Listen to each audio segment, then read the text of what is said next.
If you want something to play with, go and find yourself a toy. Baby, my time is too expensive, and I'm not a little boy.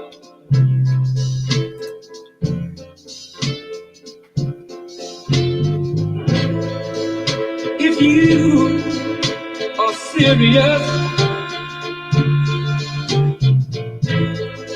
don't play with my heart. It makes me furious. But if you want me to love you, then baby, I will. Girl, you know I will. Tell it like it is. Don't be ashamed. Let your conscience be your guide. But I know deep down inside of me, I believe you love me. Forget your foolish pride.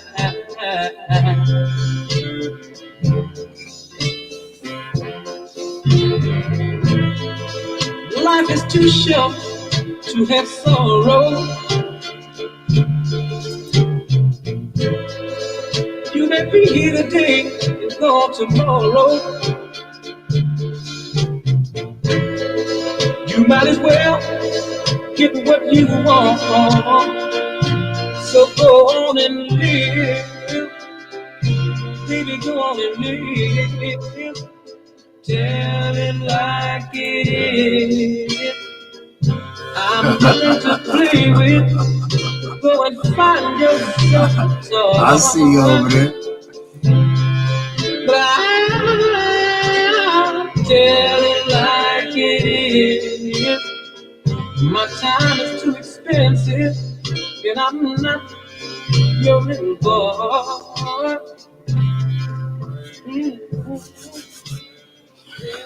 Oh man, what's happening, man?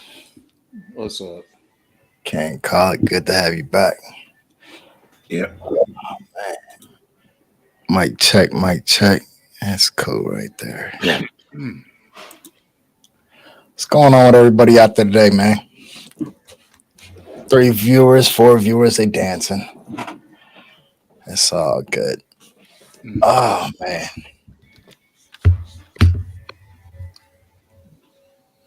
Oh, I tell you what. I was up last night till about like 3 o'clock in the morning streaming.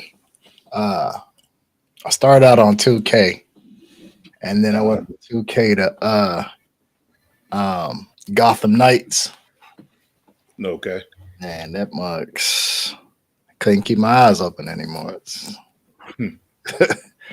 Yeah, I was doing it just to see what it was like as far as the gaming went. I've streamed before on just give me on YouTube, but I actually tried it to Twitch to see how it would work. I kind of like it on the Twitch though. I can come get it. Just let me know. I'll put it on the plate. All right. Yeah, I like that. Streaming to the Twitch is a little different. I like it personally. I like it better. Honestly, more interactive. Just the layout is pretty cool though. You know what I'm saying? So you think about using that from now on? I mean, I'm streaming to Twitch as we speak right now, but like as far as for like gaming, yeah, I'm definitely gonna stream on Twitch. Second. Definitely going with the Twitch. Like I said, YouTube is cool, but it's not. It ain't like Twitch. Twitch is it's kind of like this, where actually like you're gaming, but they're actually interacting with you. You know what I'm saying? So it's the same format. You know what I'm saying? Send donations if they choose to or whatever have you. I think that's where a lot of guys that are on YouTube, you watch the videos like the gaming streamers. I think that's where they actually stream too, and then they share the videos onto YouTube. Okay. Yeah, but it's a pretty cool little layout, man. Pretty real cool. Um,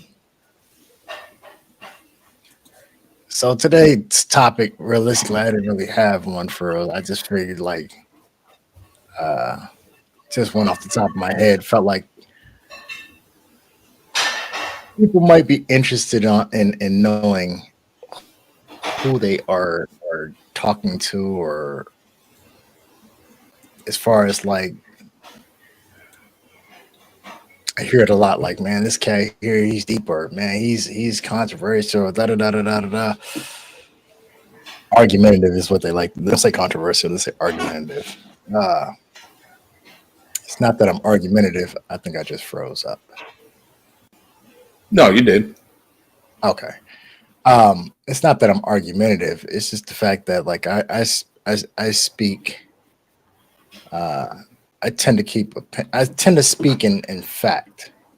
Um, Reason being is because I do a lot of research and such. So like I keep the opinionated stuff to myself, or I'll share it, but I'll let it be known that hey, this is just my opinion, blah blah blah. And I think a lot of people nowadays aren't. They're not word conscious, and they don't think before they speak. So you can Okay. you can fly things out of your mouth, and then a person who does the same thing, it's acceptable. You know what I'm saying? Uh, when a person is speaking in, like, if you say something and uh, you can't support what you're speaking on, and then I call you on it, now all of a sudden it's like, okay, well, you just want to argue. No, it's not that I'm arguing. Like, I mean, I'm so like in that aspect, like I said, I want to kind of clarify that, and what am I looking at? Oh, all right, I'm looking at the wrong thing. All right, got you. I'm over here confused. I'm like, man, what is this? Um, Mhm. there it is. So I basically I went with complexity of the mind. Who is sincere, right? Um, said I recognize that I'm not everyone's favorite person. Which, I mean, if you're everybody's favorite person, you're doing something really fake. But uh, I am despised by many and misunderstood by even more. I'm okay with that. You know what I'm saying? Uh, Okay. I get asked, how do you know what I'm saying, how did I get to the level that I'm at? Uh, and what makes you think the way that I do?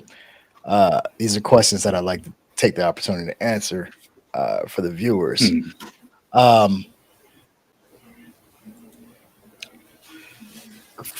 I was already I was already one of those type of people who, from an early age, I would question. Uh, I asked so many questions to the point where I was told to be quiet or shut up quite frequently as a child. Um, Hmm. when you're baffling, when you're stumping the parents, or baffling the parents to the point where they don't have an answer for you, or they're formulating lies just Hmm. to appease you, you know what I'm saying? And that's not working, you know what I'm saying? It's like, okay, so from that point, like I said, I was always inquisitive. Why is this? Why is that? How's this work? Da, da, da, da.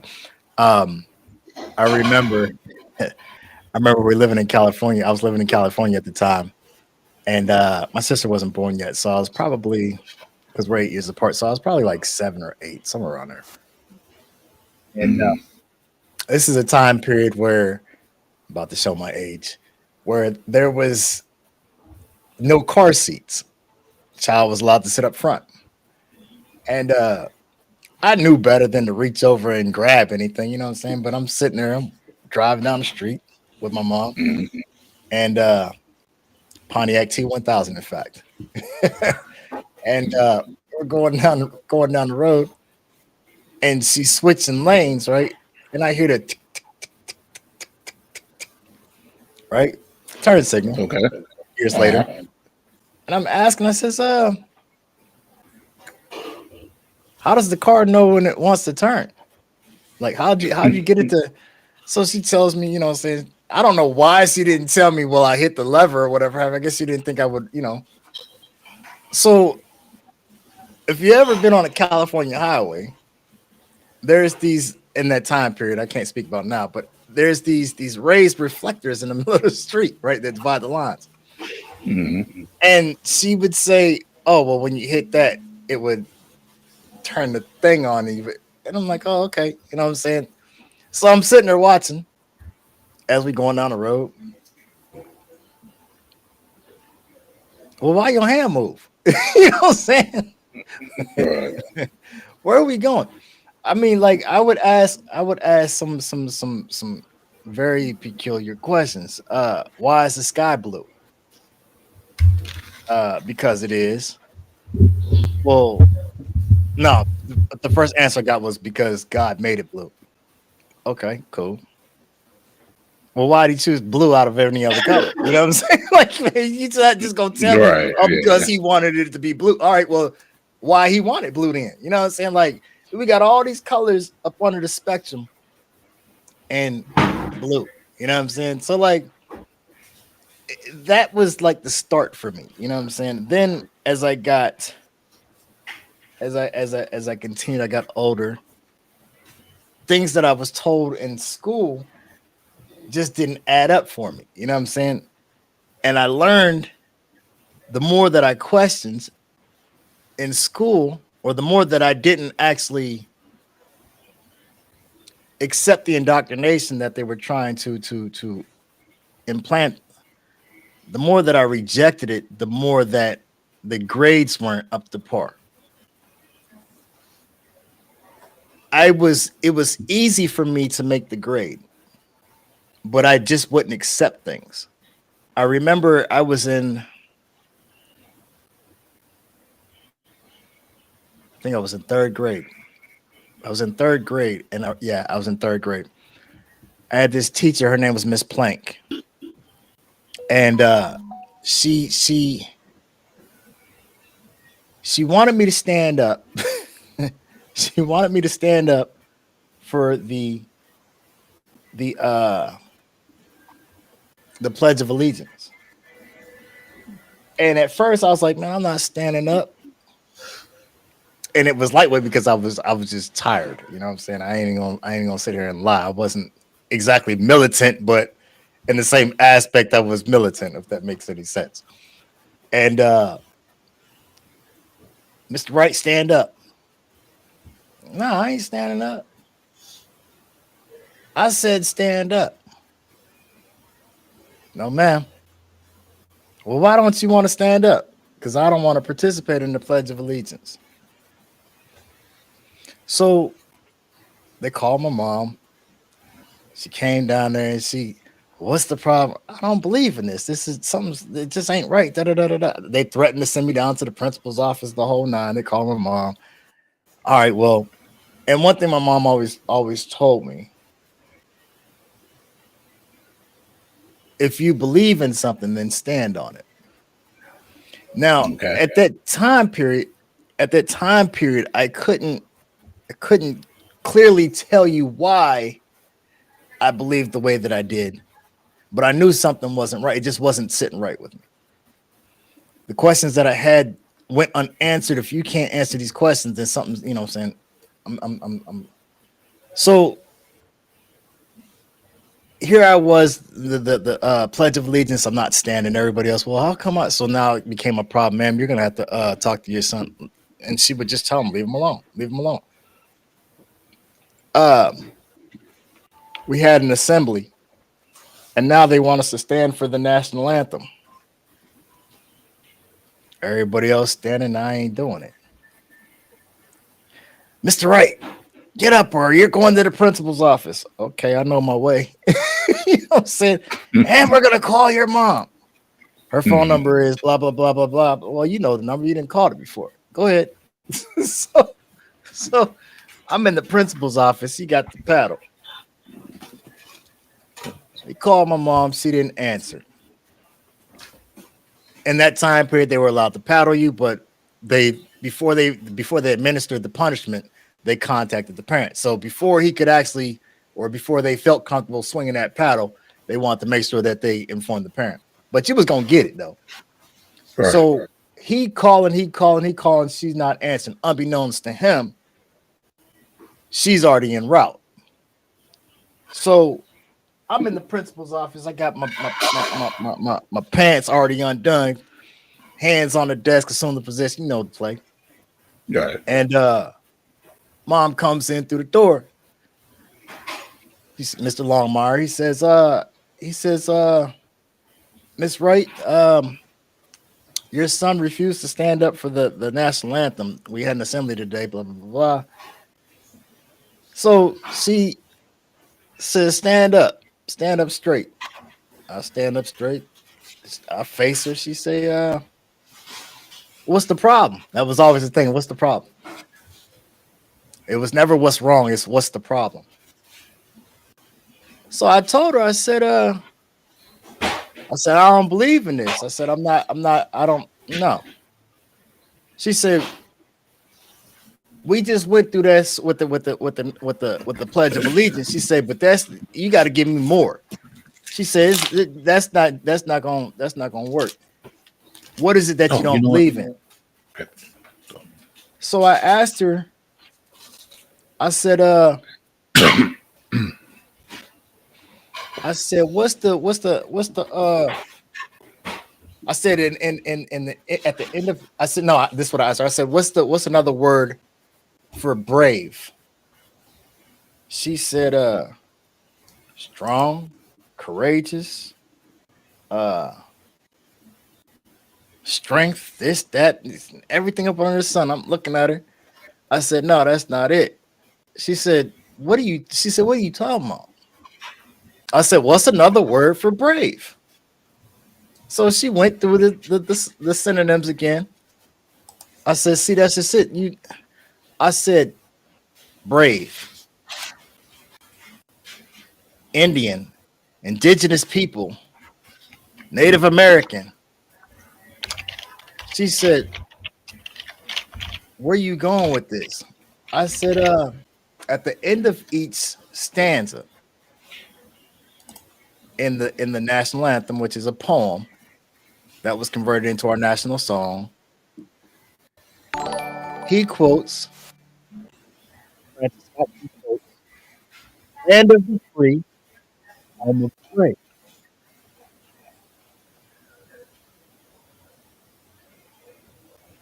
She says, okay, I see where you're going with this. She said, leave him alone. Why is it that, and mind you, I'm in third or fourth grade. Why at this time period am I thinking along these lines? You know what I'm saying? Your mic is not clear right now. I'm sorry? I see your mic wasn't clear for a moment. Now it just turned clear. Okay. So I've always thought outside the box. I've always thought differently. Third or fourth grade, why am I thinking along these lines? You know what I'm saying? Why am I having thoughts like as such? You know what I'm saying? Land of the free, home of the brave. Not courageous, not strong, not strength.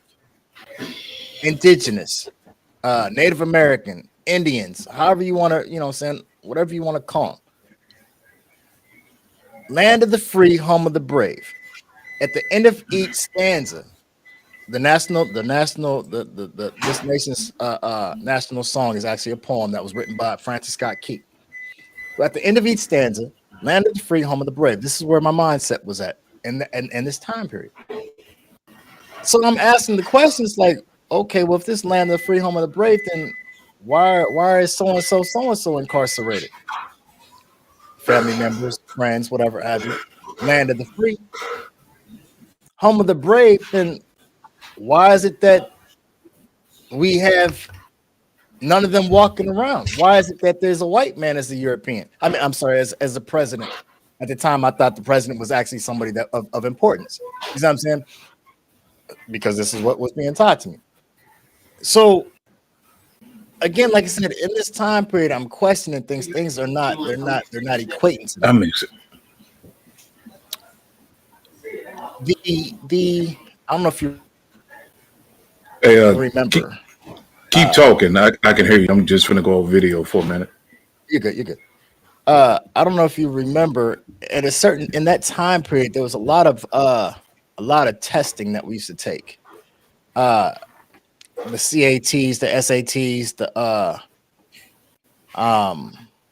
there was a lot of Scantron tests and a lot of filling in the bubble type joints.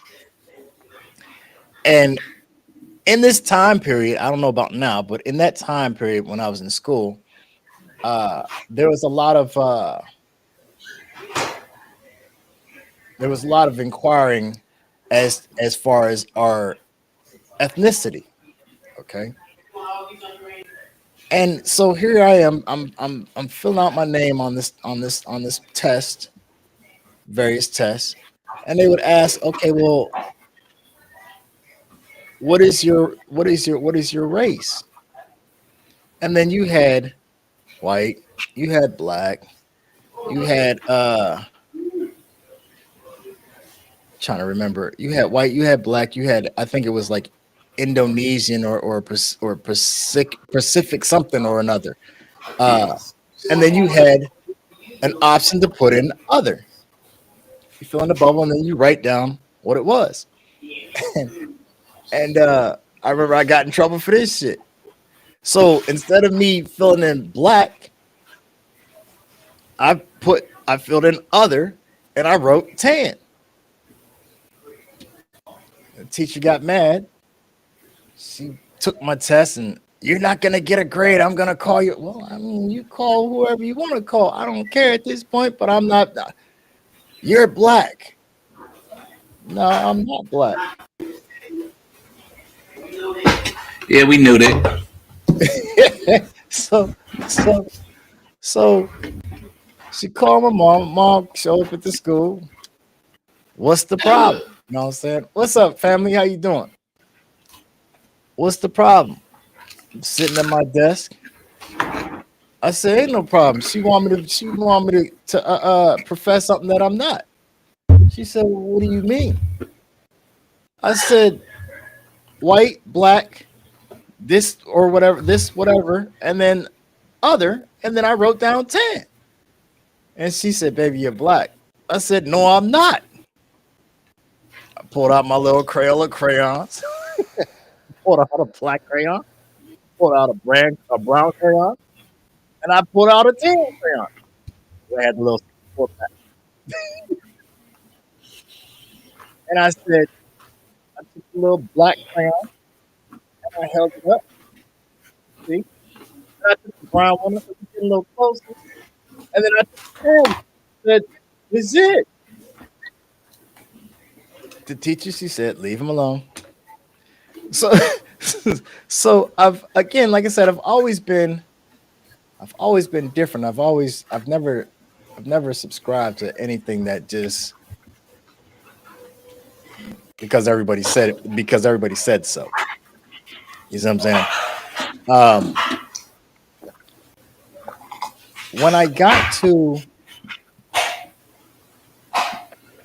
was already writing poetry, and it's kind of interesting because 100% family. Different. I don't really necessarily say that I don't necessarily believe that I'm a different person. I'm just unique. The human mind is an amazing thing. The thing about it is we are all individuals, and because we are all individuals, we are gonna think differently. You know what I'm saying? One thing that will always bring the different minds together, though, truth. Like the truth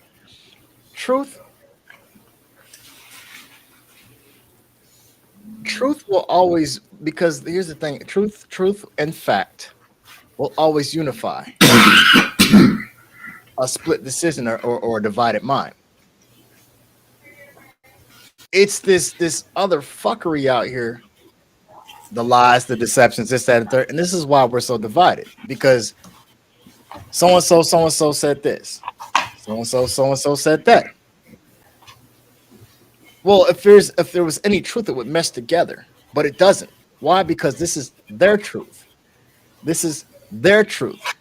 Somewhere along the lines, there's an issue there. Inside of every lie is a portion of truth. The truth always defends itself 100%. You know what I'm saying? Whether you like it or not. I'm in a court case right now, and the judge asked me, he says, Mr. Wright, do you feel like you, he said, don't you want counsel? Because the other party is lawyered up. And I said, no. And so he gives me this look and he says, Mr. Wright, don't you think you might want to get him? And I looked him in the face and I said, no. He kind of let out this type sigh. And I said, listen, I'm not about to give you people a penny of my money. If you do your job as a lawyer, as a judge, which is to be fair, just, and in the pursuit of justice, right? These three components. As long as I'm speaking the truth and the facts come out, what do I need a lawyer for? What is a lawyer going to say that I can't say out of my own mouth? Right. Lawyers are paid liars anyway. You know what I'm saying? They are professional or paid liars. You know what I'm saying? A lot of people are unaware of the fact that you spend all this money on these attorneys, retaining these attorneys, and for what? Fun fact: a judge is an attorney that you have voted, and thus he's appointed to that bench. But what a lot of people don't realize is your attorney that you paid all that money for went to school with the dude that's sitting up on the bench. And while they're not in your face, they're sitting up negotiating your case. Well, if you give me this on this one, I'll give you this on the next one. I'm not paying you. They're up under oath. Lawyers, judges, they're up under oath. Their duty, their loyalty is not to their clients, which would be you or I, who have retained them. All this money that you put up, and their loyalty is not even to you. Their loyalty is to the court system. It's in their oath. But people don't want to do the research, and you spending thousands of dollars on this attorney or whatever have you. Man, I'm cool on all that. I'm cool. If you do it, like I told him, if you do your job as a judge, there's no need for me to have a lawyer. As long as I'm speaking facts, as long as I'm telling the truth. I never understood why anyone would want to be just like everyone else. How boring would the world be if no one had a unique personality or our own mind with our own thoughts? Indeed, indeed, it would be a very boring place.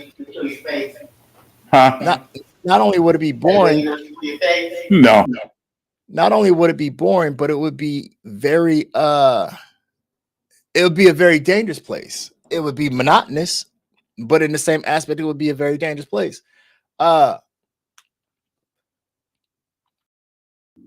Essentially, if nobody was unique,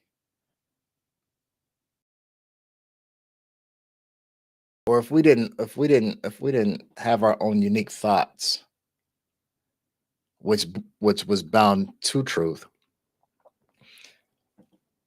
we would actually we would well essentially that's what the world would be like now. You know what I'm saying? It would be very much how it is now, where people just follow blindly. You know what I'm saying? And that's part of the problem, where people have the ability to utilize their own minds, but they're so accustomed to being puppeted and having someone think for them or tell them what to do. Uh, People are afraid to challenge because of their level of comfortability, uh, fear of change, maybe. But it's a handicap. It's crippling. It's very crippling. Um, all right, right over there. And okay. But yeah, so once I got to, I muted you because I could hear you chomping. so so once I got to, like I said, I always thought differently. Um, it really manifested once I got to prison. Um, Inside there, I was always before I went to prison, I was into singing. I was a singer. Um, quite pretty good at it too. And I would dibble and dabble with the rap thing or whatever. Not really writing raps, but like the fellas would be outside or whatever, and they would get in their little ciphers, and I would jump my little happy ass off in there, and say my little piece, and then I would slide out. You know, so, oh man, that was dope, man. And that was that. You know what I'm saying? But like I said, I was really off into the singing thing. So when I kind of runs in the family too, I'll talk about that in a minute. But once I was incarcerated, I was already writing poetry, and I guess I'll give a backstory on that too. So during during one of my time periods, well, probably the most traumatic time in my life, uh, my parents were going through some things, and I witnessed some things, and I was indirectly blamed for some stuff that realistically I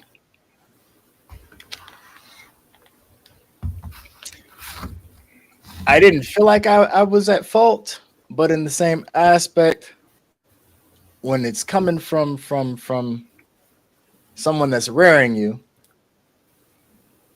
and you hearing this, and it's not being not it like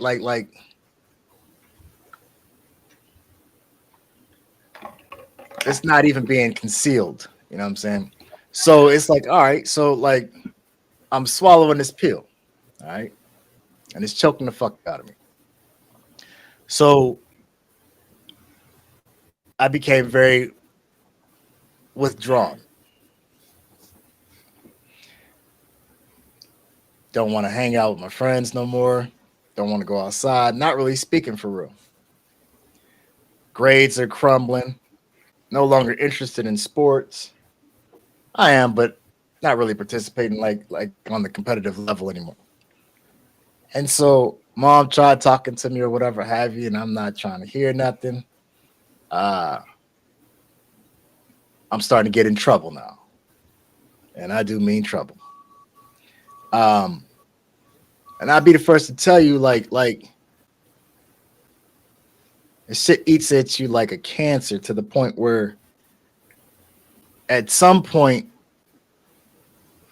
you can't even control, or you can't help. Like some of the shit is like impulsive. Okay. Uh, Whereas before I was kind of like not nonchalant, but like it was very difficult to rattle me. Now I'm to the point where a person say hi and I just want to fight. You know what I'm saying? You look in my direction, nigga, what you looking at? Da-da-da-da-da. I'm just mad at the word, like, ugh. So I'm running off, disappearing, breaking curfew, the whole nine. So mom take me up here. At the time I'm living in Chicago. So mom take me off to this it used to be an orphanage, and then they changed it to a I guess a counseling place, you know what I'm saying? Um it was called Guardian Angel. Guardian Angel Homes. So I go up there, I got this guidance counselor, this counselor. And many sessions, mom's paying for it out of her pocket, whatever have you. Sitting in there. I think if I remember correctly, I think I was going like 3 times a week. I would go in there, I would doing this. He'd be asking me questions. I'm just sitting there looking at him. At the end of the session, he said, all right, well, your time is up. I'm gonna walk you out. Mom be outside or get in the car, we leave. So this went on for like a few weeks, maybe a month. And went in for one of my sessions, and he says, Miss Wright, can I have a word with you for a second? So I'm sitting outside in the lobby or whatever have you. They go in the other room. They're talking. She comes over. She says, I'll see you when you're done. I'm like, okay. So I get back there in the room where he's at, and he tells me, he says, you're wasting your mom's money. He said, you realize that, right? He says, listen, if you're not going to talk to me, he says, if you're not going to talk to me, here, write down how you feel. He handed me a piece of paper and a pen, a pencil. And so I'm sitting there, and he's looking at me. I'm sitting there and I'm writing.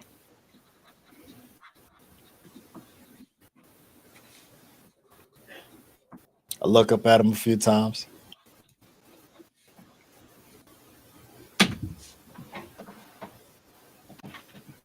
Put the pen down, one of the pencil, whatever it was.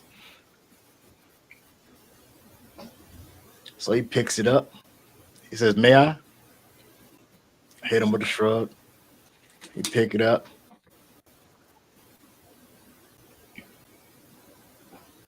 He says, we're going to cut this one short today. I said, all right. So I walk out, head out there to where my mom's at. And that's right.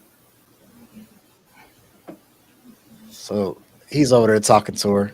I can't hear what they're saying. You know how adults talk.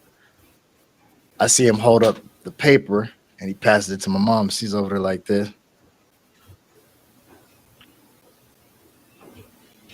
So she folds up what I wrote, put it in her purse, and we left. So I'm at home, doing whatever I'm doing. And at the time, I didn't know what she was doing. All right. At the time, I didn't know what she was doing. And she says, she told me to do something. And like I said, at that time period, it was something so simple. But at that time period, like I said, I was a very angry person. So when she told me to do when she told me to do whatever it was she wanted me to do, I did it, obviously, because in that time period, she wasn't backsassing. You'd be getting fucked up behind that shit. So I as quietly as possible, but I did it. So I turned the storm off. I did what she wanted me to do. I came back. I sat down. she started talking to me, and whatever she was saying was I don't remember what she was saying. It was nothing really negative or anything like that, nothing bad. She was just trying to make conversation. But whatever it was that she was saying was irritating me to my soul to the point where instead of me hearing her voice, I was hearing the adult voice from the Peanuts. Wah, wah, wah, wah, wah, wah, wah, wah. That's what I was hearing. No bullshit. So so I got up and I went and walked away. And she said, "Where you going?" I said, "I'm going upstairs to my room." She said, "What you gonna do?" I said, "I don't know. I'm gonna go up here and write." So she said, "Grab your paper and come down here." I said, "Okay." So I went upstairs. I grabbed my stuff. I came back down to the table. And I had this pencil. And she said, "Give me that pencil." So I handed it to her with an attitude, of course. I didn't fling it at her or nothing, so I just kind of aggressively she took the pencil from me. And I didn't see what she was doing. I didn't see it at the time. But she broke it down to me afterwards. So she took the pencil from me and she handed it back. But she did it so smooth I didn't even notice it. She handed me the pencil back. So I start writing.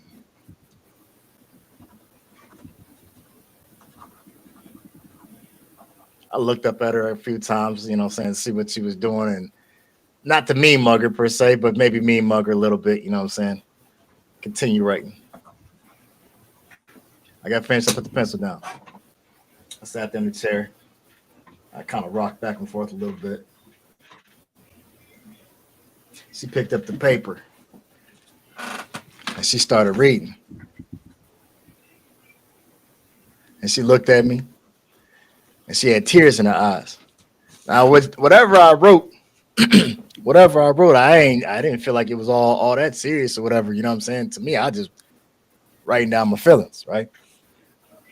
What I was dealing with, what I was going through in that moment. And she said, "Baby, you have a gift." I said, "What are you talking about?" You know what I'm saying? Anybody gave me nothing. You know what I'm saying? What you mean a gift? What are you talking about? She said, "You have a gift of poetry." I said, "What?" In that time period, I remember in English class, we used to have to write poems for school. I couldn't write shit. Roses are red, violets are blue. That was what I wrote. You know what I'm saying? It was trash, 100% garbage. I couldn't write. You know what I'm saying? I couldn't write poetry to save my life. So she picked it up and she read it out to me. I didn't even realize it. I was literally writing poems. When you listen to my music, well, hold on, before I even get there. So that's how I learned to channel my negativity in that time period was through my poetry. So fast forward, I end up in prison. I'm at my very first prison. I'm at the diagnostic center. And they got this little rap cipher going off in there. Everybody, everybody doing their little thing and stuff, and I jump off in it. And so this old head, he said, "Damn, man, you dope as hell, man. You should be a rapper." I said, "Man, I ain't no fucking rapper." I said, "Man, I'm a singer. I'm a poet, man." And he told me something that stuck with me. Like I remember these words as if it was yesterday. He told me, he said, "Poetry is nothing but," he said, "rap is poetry over a beat." And I heard what he said, right? And I was like, "Man, whatever, man." And I walked off. But I heard what he said, and I took it to heart. So I sat at the desk out there. I sat at one of the tables out there in the day room, and I had one of my poems that I had wrote. And I'm sitting there, and I remember I'm beating on the table, trying to, because it's crazy. I can't play no drums, but I could beat the hell out of a tabletop. So I'm over here. I erase a word, change the word, trying to get this damn thing to float. You know what I'm saying? So That was how I wrote my first rap. And I remember it was a poem that I had wrote that I had converted into a rap. I don't remember the words to it, the lyrics to it, but it was called "We Need to Change." So that's where I learned to harness that. You know what I'm saying? If you pay attention to the lyrics, a lot of people don't listen to lyrics. They just bob their head to beats and shit. But if you listen to any of my lyrics of my songs, you'll hear it. You know what I'm saying? It's literally poems. You know what I'm saying? That's all it is. I'm telling my life story over a rhythm. You know what I'm saying? But nonetheless, it's a poem. Like Nas. Everybody says Nas is a man. Nas, man, he hard, man. He a dope ass rapper. Man, he a cold ass lyricist. The reason why he a cold ass lyricist is because he's not a rapper. And he'll tell you that, like, I'm not a rapper. He'll tell you I'm a street poet. Like, dude literally is writing poems. There's a song that he came out with. It was called Project Windows, where he's actually telling the story where he said he was sitting in his room. They was sitting in his room out the window. All his friends was out there, you know. Well, so at that time period, anybody's your friend. But his peers are out there posted up on the corner, you know what I'm saying? He hearing the ambulances and the EMTs and the EMTs and the police sirens in the distance, you know what I'm saying? And he's sitting there looking out the window and he writing what he's seeing. You know what I'm saying? He's a poet. Dude is very prolific. Dude, I like Nas. But all in the same, that's pretty much what I am. You know what I'm saying? In that right. I get compared to Pac a lot. Pac was a poet, not one of the greatest lyricists, but dude can tell some stories, and it's captivating. You know what I'm saying? That's what makes him who he is because so many people. It doesn't matter if you black, white, Puerto Rican, whatever have you. The stories that he's telling, people can relate to him. You know what I'm saying? So it's kind of crazy because, like, I remember even in that time period, some of the poems that I was writing, you're like, damn. It shows that my mindset was way beyond its years. I had just got finished watching this movie while I was locked up. It was called it was one of the BET movies. It was called Prison Song. It had Q-Tip in it. And then there was this other movie that I saw. It was called Slam. And I was like, oh man, it's different. Like, I had knew how to formulate my poetry. You know what I'm saying? I knew how to formulate songs, but this was different. Like, slam poetry was like, it was different. Like, wow, okay. So I was like, all right, well, I'm gonna try this. You know what I'm saying? It was something different. I said, let me give it a shot. So I remember I remember I was sitting in my cell and I had my damn, I'm about to show my age. I had my dual Panasonic radio, right? So I hit I put the tape in, the cassette in. I hit the play and I hit the play and the record button. I hit the pause button, and I'm just sitting there. I'm just formulating my thoughts. It was crazy because like I could hear it in my head, like it was like a rhythm, but it wasn't a rap. It was just a poem. And I was like, damn, is this how dude envisions this shit, or how he's doing it like in the movie? You know what I'm saying? I don't know if any of you guys have ever gone to like a poetry recital or actually seen slam poetry actually being performed. But it's something to behold for real. It's really amazing. And so, like, I collected my thoughts, I hit the pause button and let it start recording. And so I went into my spiel. And I'm shooting this poem, like I'm shooting this poem off the top of my, now mind you, I didn't even write this shit, soon as poem just popping this shit off the top of my head, boom, boom, boom, boom, boom, boom. And then after I finished, I stopped the tape. I played it back. I listened to it.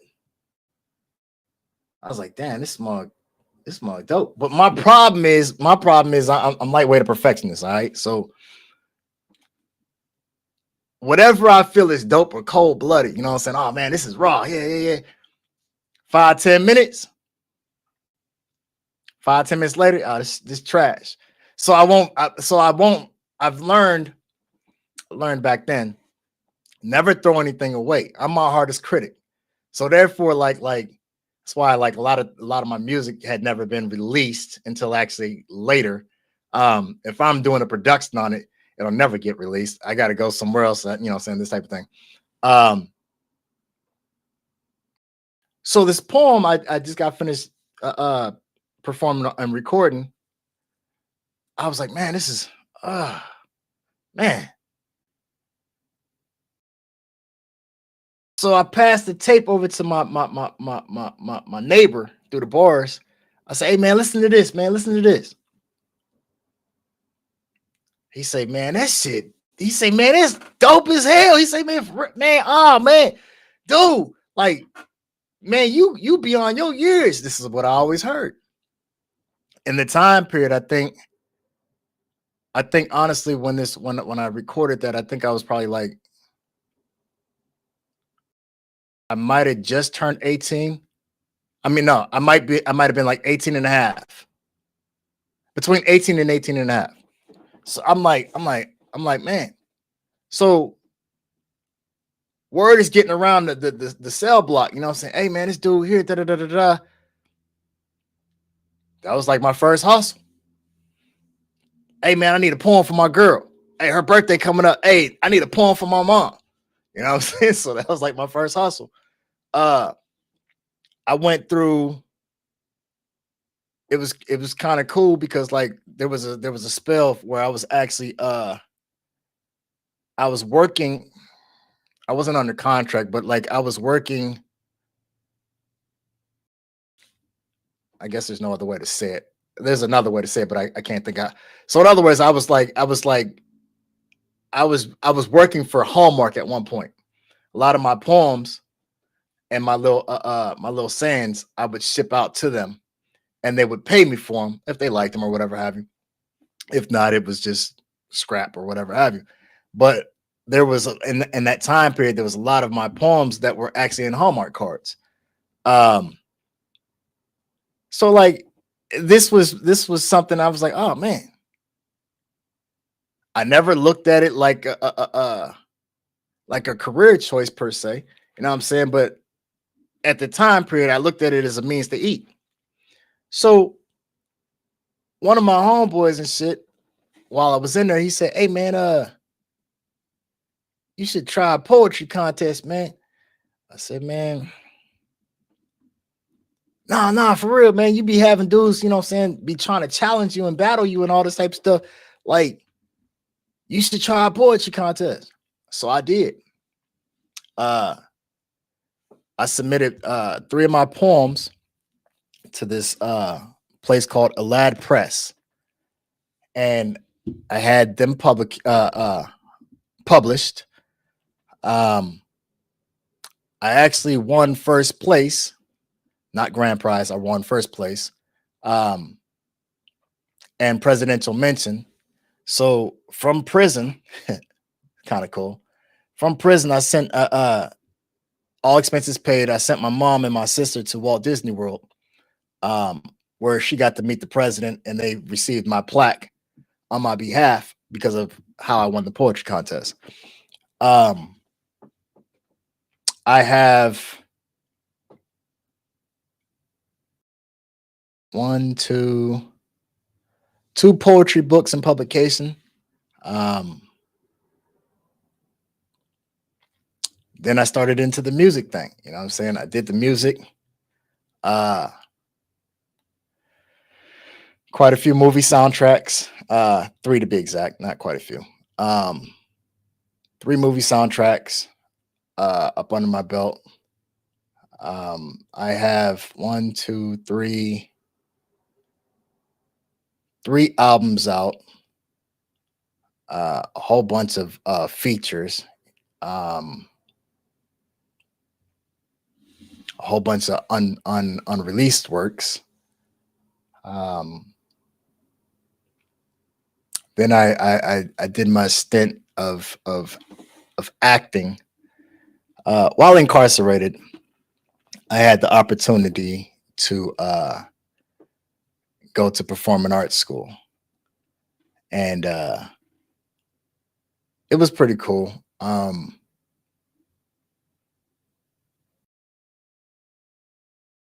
It was different, but I don't really know. I can't really say that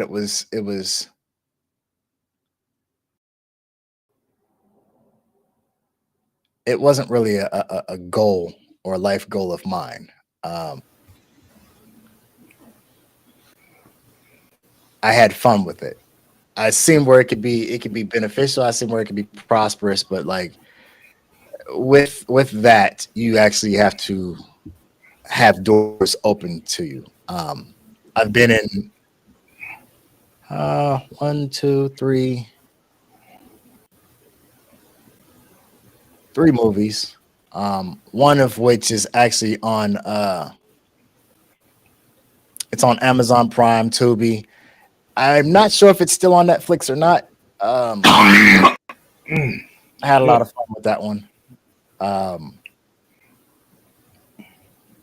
like I said, I've had my stint. You know what I'm saying, and I've had fun with it.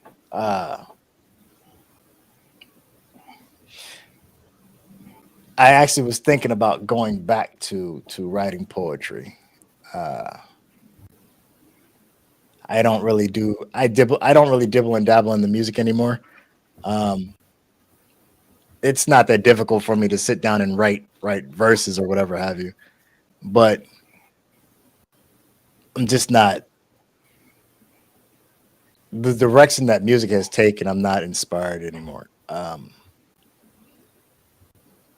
A lot of music has no message or the wrong message, and so I don't really subscribe with all that. I mean, I could go back to R&B per se. Um, so it's kind of crazy because like hip hop hip hop music actually has an age limit, whereas the other genres not so much. Uh, you can be 65 years old, 75 years old, completely grayed out, and still be successful in country music or even R&B. I mean, hell, look at Willie Nelson.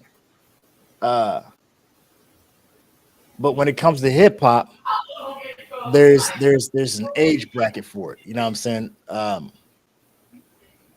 Which kind of now, mind you, we see it, but it's not really proven. But that's why I believe it's actually uh, why I believe that is being. I believe that it's just a channel for them to attack the youth. If you think about it, like these guys are what seven from seven. Bow Wow was what? Bow Wow I think was 8 when he started. Um, and then Jermaine Dupri picked him up, Chris Cross and all of them. So like you're talking about early age all the way up to maybe like we'll say maybe like 31, 32 at best. And then after that, it's like either you're relevant anymore or you're not. Um, there is no you're not going in there grayed out or balding and think that you're gonna go in there and make a splash. Um, you hear these kids now, even now, you know what I'm saying, when you hear, oh man, that's old school, you don't really hear.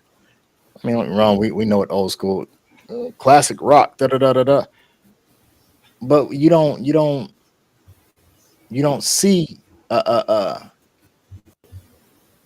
I ain't gonna say geriatrics, but you don't see anybody in their late 30s, early 40s, and they're trying to make it unless they're already established in the game. You see what I'm saying? So yeah, so that's a dead issue. Um, I don't know, but like I said, I feel like I don't feel I know that I'm different, very unique, um, and I'm okay with that. You know what I'm saying? Uh, I'm not concerned. I'm not concerned with anybody liking me, not liking me, agreeing with me. Uh, that's of no importance to me. Uh, I'm to the point where I know there's more to life. There's a lot of mysteries to life, and so every day we learn something. I do. I try to learn something every day. Um, I don't feel like I'm running out of things to learn, but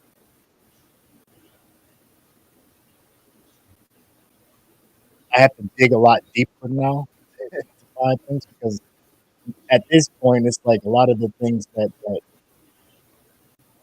are of relevance that need to be learned are are are, are buried. You know, what I'm saying are hidden. Um, I'm not. I'm not in. Um, I'm not in these. Not in these groups or these cliques.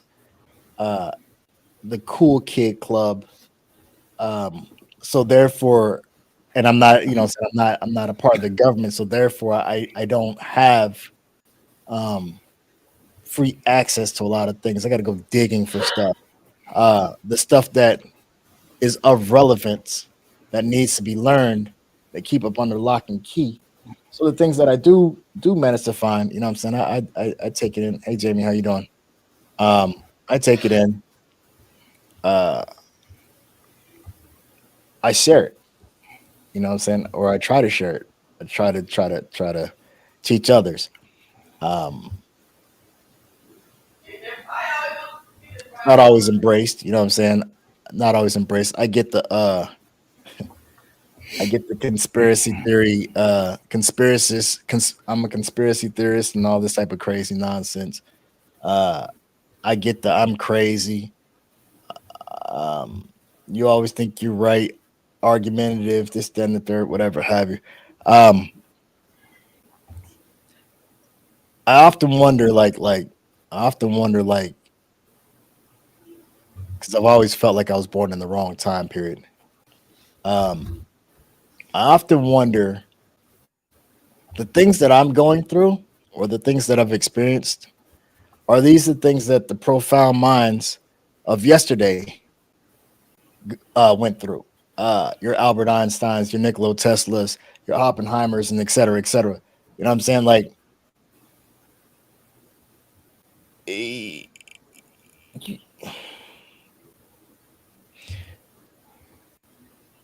people, especially nowadays, people are more aware, but are more content with being because they are aware. They're more content with being pacified, lied to, uh, having someone think for themselves. Whereas in the time period of yesterday, knowledge was limited. Um, so they kind of were forced to go with the flow of things. Um, when a person made a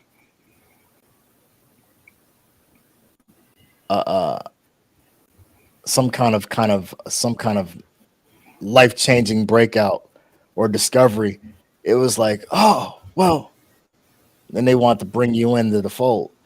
Um, I don't. It wouldn't be beneficial for them to bring someone like myself into all that. Um, I'd be right. I'd be neighbors with Will Snowden. You know what I'm saying? There's no way that I could there's no way that I could be in the CIA or the FBI and not share with everybody, because everybody deserves to know what's going on around them. Uh, Hold on one second. Diana says there's an infinite wealth of info out there to learn. I think it would be impossible to truly run out of things to learn. Um, it's interesting. So, like, what I mean by that is there's a lot of stuff that there's a lot of stuff that you can learn. Don't get me wrong. There's a lot of stuff that you can learn, but the stuff that I want to learn or that I feel needs to be learned, um, I don't have a lot of time to be filtering through the lies and things of that nature. Um, I'm trying to go straight to the source. So it's a little bit more difficult for me to um, it's a little bit more difficult for me to learn certain stuff because, and this is why I'm always peeling back layers, peeling back layers, peeling back layers. I'm always researching something because, like, the average person, the average person can Google something and they'd be like, "Oh, okay, well, I can't do that. I can't." I click on Google and take the first response, and I can actually literally like see the bullshit. I'm like, okay, well, all right, so let's scrape that away. Let's scrape this impurity away. Let's scrape that lie away. Okay, this ain't working. I got to go back a little bit deeper. So now I'm on page 67. You know what I'm saying? So like I'm not saying that I can't learn something. It's just the fact that the things that I'm looking for are or the things that need to be learned are at the bottom of the stack. You got to be smart enough to see the facts between the lies. I mean, that's definitely true. But like I said, I'm at this point, I'm trying to get the classified information because that's the shit that ain't got the lies. They ain't printed up the lies. It's the shit that they're not releasing to you. That's the stuff that that's what I'm trying to learn. Is the point that I'm getting at. Excuse me. Um, like some of the things that I've learned, you know what I'm saying, as far as some of the things that I've learned, it's crazy. Um, it's very eye opening, and a lot of people just aren't ready to receive it. You know what I'm saying? Sciences, um, mathematics, obviously, um, psychology, not psychiatry, psychology. Uh, that's the problem with Google and Wikipedia and Reddit. There's a lot of BS out there. Absolutely, and they're gonna keep pumping the BS out there. Uh, and when you do find some truth, like I said earlier in the podcast, there's a little bit of in each lie. There's a little bit of truth in it. Like, all right, so the other day we were talking about we touched on that barge that crashed into the bridge. So I was researching earlier today, and come find out that was, remember me saying, what are they trying to distract us from? So come find out, I found the name of the damn barge, and here come find out it was actually a guy by that name. He was actually a painter, and one of his most world renowned paintings was called oh man, what was it called? I didn't write it down. It was called broken. If I'm not, if I can remember correctly, it was called "Broken Bridges to Tomorrow's World" or something like that. Um, And I was like, "Oh, that's interesting." So as I started digging,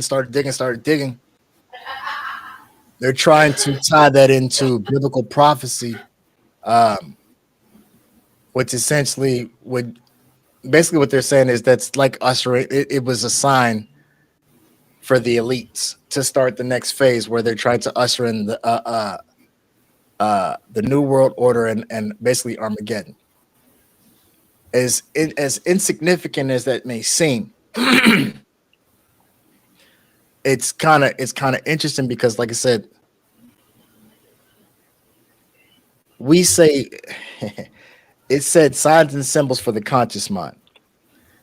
I've said it before in various other shows as well. The best place to hide something is right there in plain sight. So if I'm trying to get everybody's attention, or if I'm trying to get everybody's attention, it makes perfect sense. It makes perfect sense for me to cause a brush fire because it's going to grab everybody's attention. Those who know and those who don't know. Now, those who don't know, it was just a freak accident. Da da da da da da da da. For those of us who are a part of the cool kid club that actually are in the know, they got the message. All right, it's time. Da da da da da da da. It's and then of course there's the conspiracy theorist who's trying to put it together, and we're being told, "Oh, we're crazy, this, that, and the third. Oh, just discredit them. They're nuts. They don't know what they're talking about. I was just a barge. Da, da, da. I'm not saying that's what it actually is, but I found it kind of interesting and the connections, how it all synced together. Uh, did anybody else? See or hear anything about that? You, Ant? No, not at all. I just Not at all. I saw the video that you sent, earlier today, Mm-hmm. and I was like, yeah, that is interesting. Yeah, I mean, like I said, I ain't saying it's concrete, but like I'm like, yo, this is kind of something worth looking into. You know what I'm saying? Like Yeah, damn. You know what I'm saying? Like, what else? I mean, yeah, Matt because Goins. I heard of him, I heard of Dolly, Right. and I was just like, okay, that's real interesting Right. that somebody Right. made that connection. Mm-hmm. And that's what I'm saying. Like those who are in the know, like what they call them sheeple. So the Mhm. puppets or the sheeple, they just going around with their day to day. Oh man, that's terribly sad how that bridge that conspiracy theorists is over there, as we're called, are picking it apart, deciphering every little, looking for the connections. Like, all right, well, what the fuck is going on? You know what I'm saying? What do I need to be aware of? You know what I'm saying? What's to come? And then those who are a part of the elite or those who are in the know, part of the cool kid club, you know what I'm saying? It's like, all right, we got the message. I mean, think about it. It's a lot of people to be trying to call over the phone. That's a lot of shit to be trying to cover up. Phone records, this, that, and the third. But if it makes it on the fucking news and it's encrypted, all right. Secret handshake, whatever have you, you know what I'm saying? The subliminal, and you got to have these special glasses to see it, whatever. But nonetheless, the message was delivered. You see what I'm saying? Right. But my thing is, and this is just my thinking. Mm-hmm. If they're trying to create this whole new world order and Armageddon and all that, Right. what's the delay? You know what I'm saying? Why keep sending out message after message? I'm like, if you're going to do it, go ahead and do it, and let's see what the end result is. Well, here's the thing, right? Because it seems to me that it's getting Redundant. yeah, that's a good way to say it. Yeah, it's like Right. Let's I send out mean, a message now, and right, then 6 months down the line, let's do something else. right. And it's I mean, dragging and dragging. I'm like, if there's a new world order being created, then create it. Go ahead, go all out, and let's all as people deal with the consequences. truth be told, I mean, and you're right, it's in increments because truth be told, it's already been, the machine is already rolling. You know what I'm saying? We see it clear as day. You know what I'm saying? Uh, Right. the signs, the symbols, the Masonics, in the currency, et cetera, et cetera. Jamie says just because you pointed out doesn't mean uh they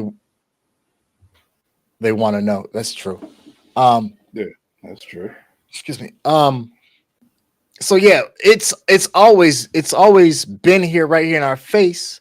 Um, again, the best place to hide something is right there in plain sight. So because they as we feel or perceive it to be, they're dragging ass. The thing, I'm gonna say like this, right? They're moving again. They're human, so they're moving at human pace. Maybe they don't have the technological advances to implement everything that they're trying to do just yet. You see what I'm saying? I mean, you got to figure like this. In the 80s, we didn't even, late 70s, early 80s, we didn't know shit about no DNA.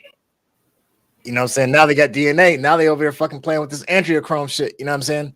Uh, uh, uh these vaccinations and they didn't have all that ready back then. You know what I'm saying? So like they're they're ahead of the curve.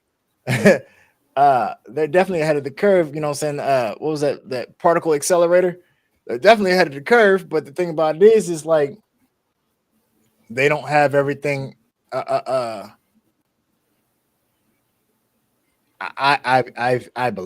I believe they don't have everything in place just yet in order to put it into full manifestation as they want. Uh, I mean they are just. I mean they are taking out bridges and food plants and chemical spills. The food prices are going up and full of crap. They're slowly starving up out of out. So starving up out. So when we get a better option, we will take it. That makes sense. I mean, if you kill everything, it makes sense. If you if you if you monopolize, that's the best way to say it, Jamie. If you monopolize everything, so here is natural food sources. All this shit is GMOs. So if I go over here and buy up all this natural shit and it's no longer accessible to you, you want to eat, you're gonna come get this shit, or you gonna starve to fuck to death. You know what I'm saying? Uh Basically is what she's saying. Yeah, I understand. I get that part. I'm I don't know. Me personally, I'm like this, right? And I've said the same. I've said this since I was a kid. Thousands and thousands upon people have read the Bible or have heard the stories of Armageddon, the rapture, et cetera, et cetera, et cetera. Have heard the prophecies of Jesus Christ, et cetera, et cetera, et cetera. We all know the damn stories, but yet and still everybody just steady going full steam like some goddamn lemons in that direction. Like, why the fuck you ain't doing nothing to change it? So as far as the government goes, again, like I said, like we discussed, today's Friday, that would have been Wednesday. Um, the declaration clearly states if the government is abusing its authority or its power, it is the duty of its nature to overthrow the government and rebuild anew. But yet and still, we see the problem, but nobody wants to take the stand or fight. You know what I'm saying? First thing out of a person's mouth, oh, well, what about treason? Fuck some treason. Gil Scott said the revolution won't be televised this year. And this goes for everybody. This ain't no black or white thing. It's gonna appear that way at first, but let me put it to you like this, right? Because let's keep it a buck 50, like I said in the last show. We're all slaves. Whether you want to acknowledge it or not, we're all slaves. With that being said, those who are conscious or aware of what's going on and are your conspiracy theorists, those are your modern day Nat Turners and such. And then the sheeple, those are your house Negroes, right? The issue is if you all see the problem, but you don't want to change it, then be content with accept your fate. Accept your fate. If the problem, here's the problem. People don't want to take a stand. There's a lot of us that are operating up under slave mentalities. Okay. If Rosa Parks thought like the people today, if Martin Luther King or Malcolm Little or Malcolm X, Malcolm Shabazz, whatever name you want to put on him, didn't take a stand and thought like people of today, if Marcus Garvey didn't take a stand and thought like the people of today, and the various others, Nat Turner, et cetera, et cetera, et cetera, we'd still be out there picking cotton, sitting on the back of the bus, in the back of the damn restaurants, or not in the restaurant, still swinging from trees, et cetera, et cetera, et cetera. So now it's not a black or white thing. Like I said, we all slaves. It's not a black or white thing. The only thing that matters is grain, and realistically, that don't matter neither. But it does matter because it's not the currency per se. Because again, the dollar ain't worth shit anyway. It ain't backed by nothing. People don't want to take a stand. People are content with being pacified, fought for, and lied to. The government this, the government that, the government this, the government that. In order to make a change, you got to take a stand. There's got to be some set. Well, I don't want to die. I don't want to go to jail. Man, shit, listen. In order for some shit to change, there's got to be some sacrifices made. There's never been a war ever in recorded history that has ever been won by word of mouth. There's always got to be bloodshed. I don't give a damn if you cut, I don't give a damn if you scratch a motherfucker, bite him, nosebleed. The bully at school is not gonna stop bullying you if he's, hey man, leave me alone. Man, you gotta black his goddamn eye.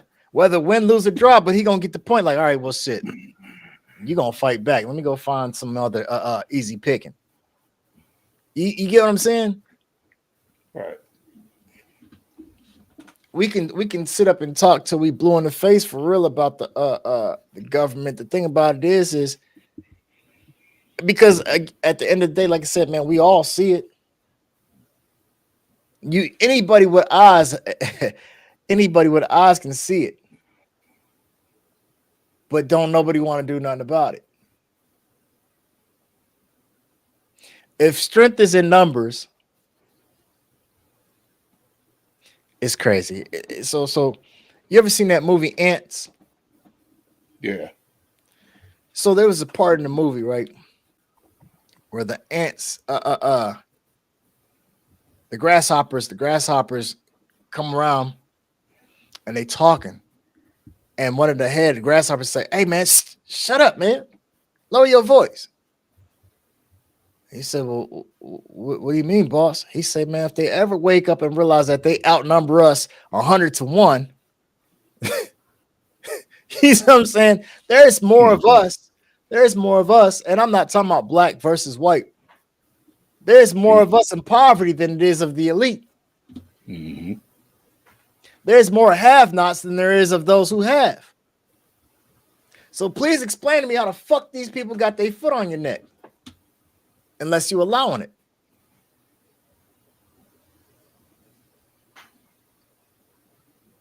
And it's something that people established, is this whole thing of government was created and everybody just followed in line. Right. Nobody really questioned it. Ever. Even and then when Kanye West said something about it, everybody looked at Kanye like he was fucking crazy. And he was I felt him I felt him to the heart when he said that shit. He said, man, that slavery shit, he said, man, that's our fault. Right, because I mean, there was enough slaves to stand up against the slave masters. One of us, you unify. It might have been a handful of people that died, and it's the same situation now. In order for some shit, there's got to be some sacrifices. Somebody got a frontline soldier. All right, cool, fine, daddy.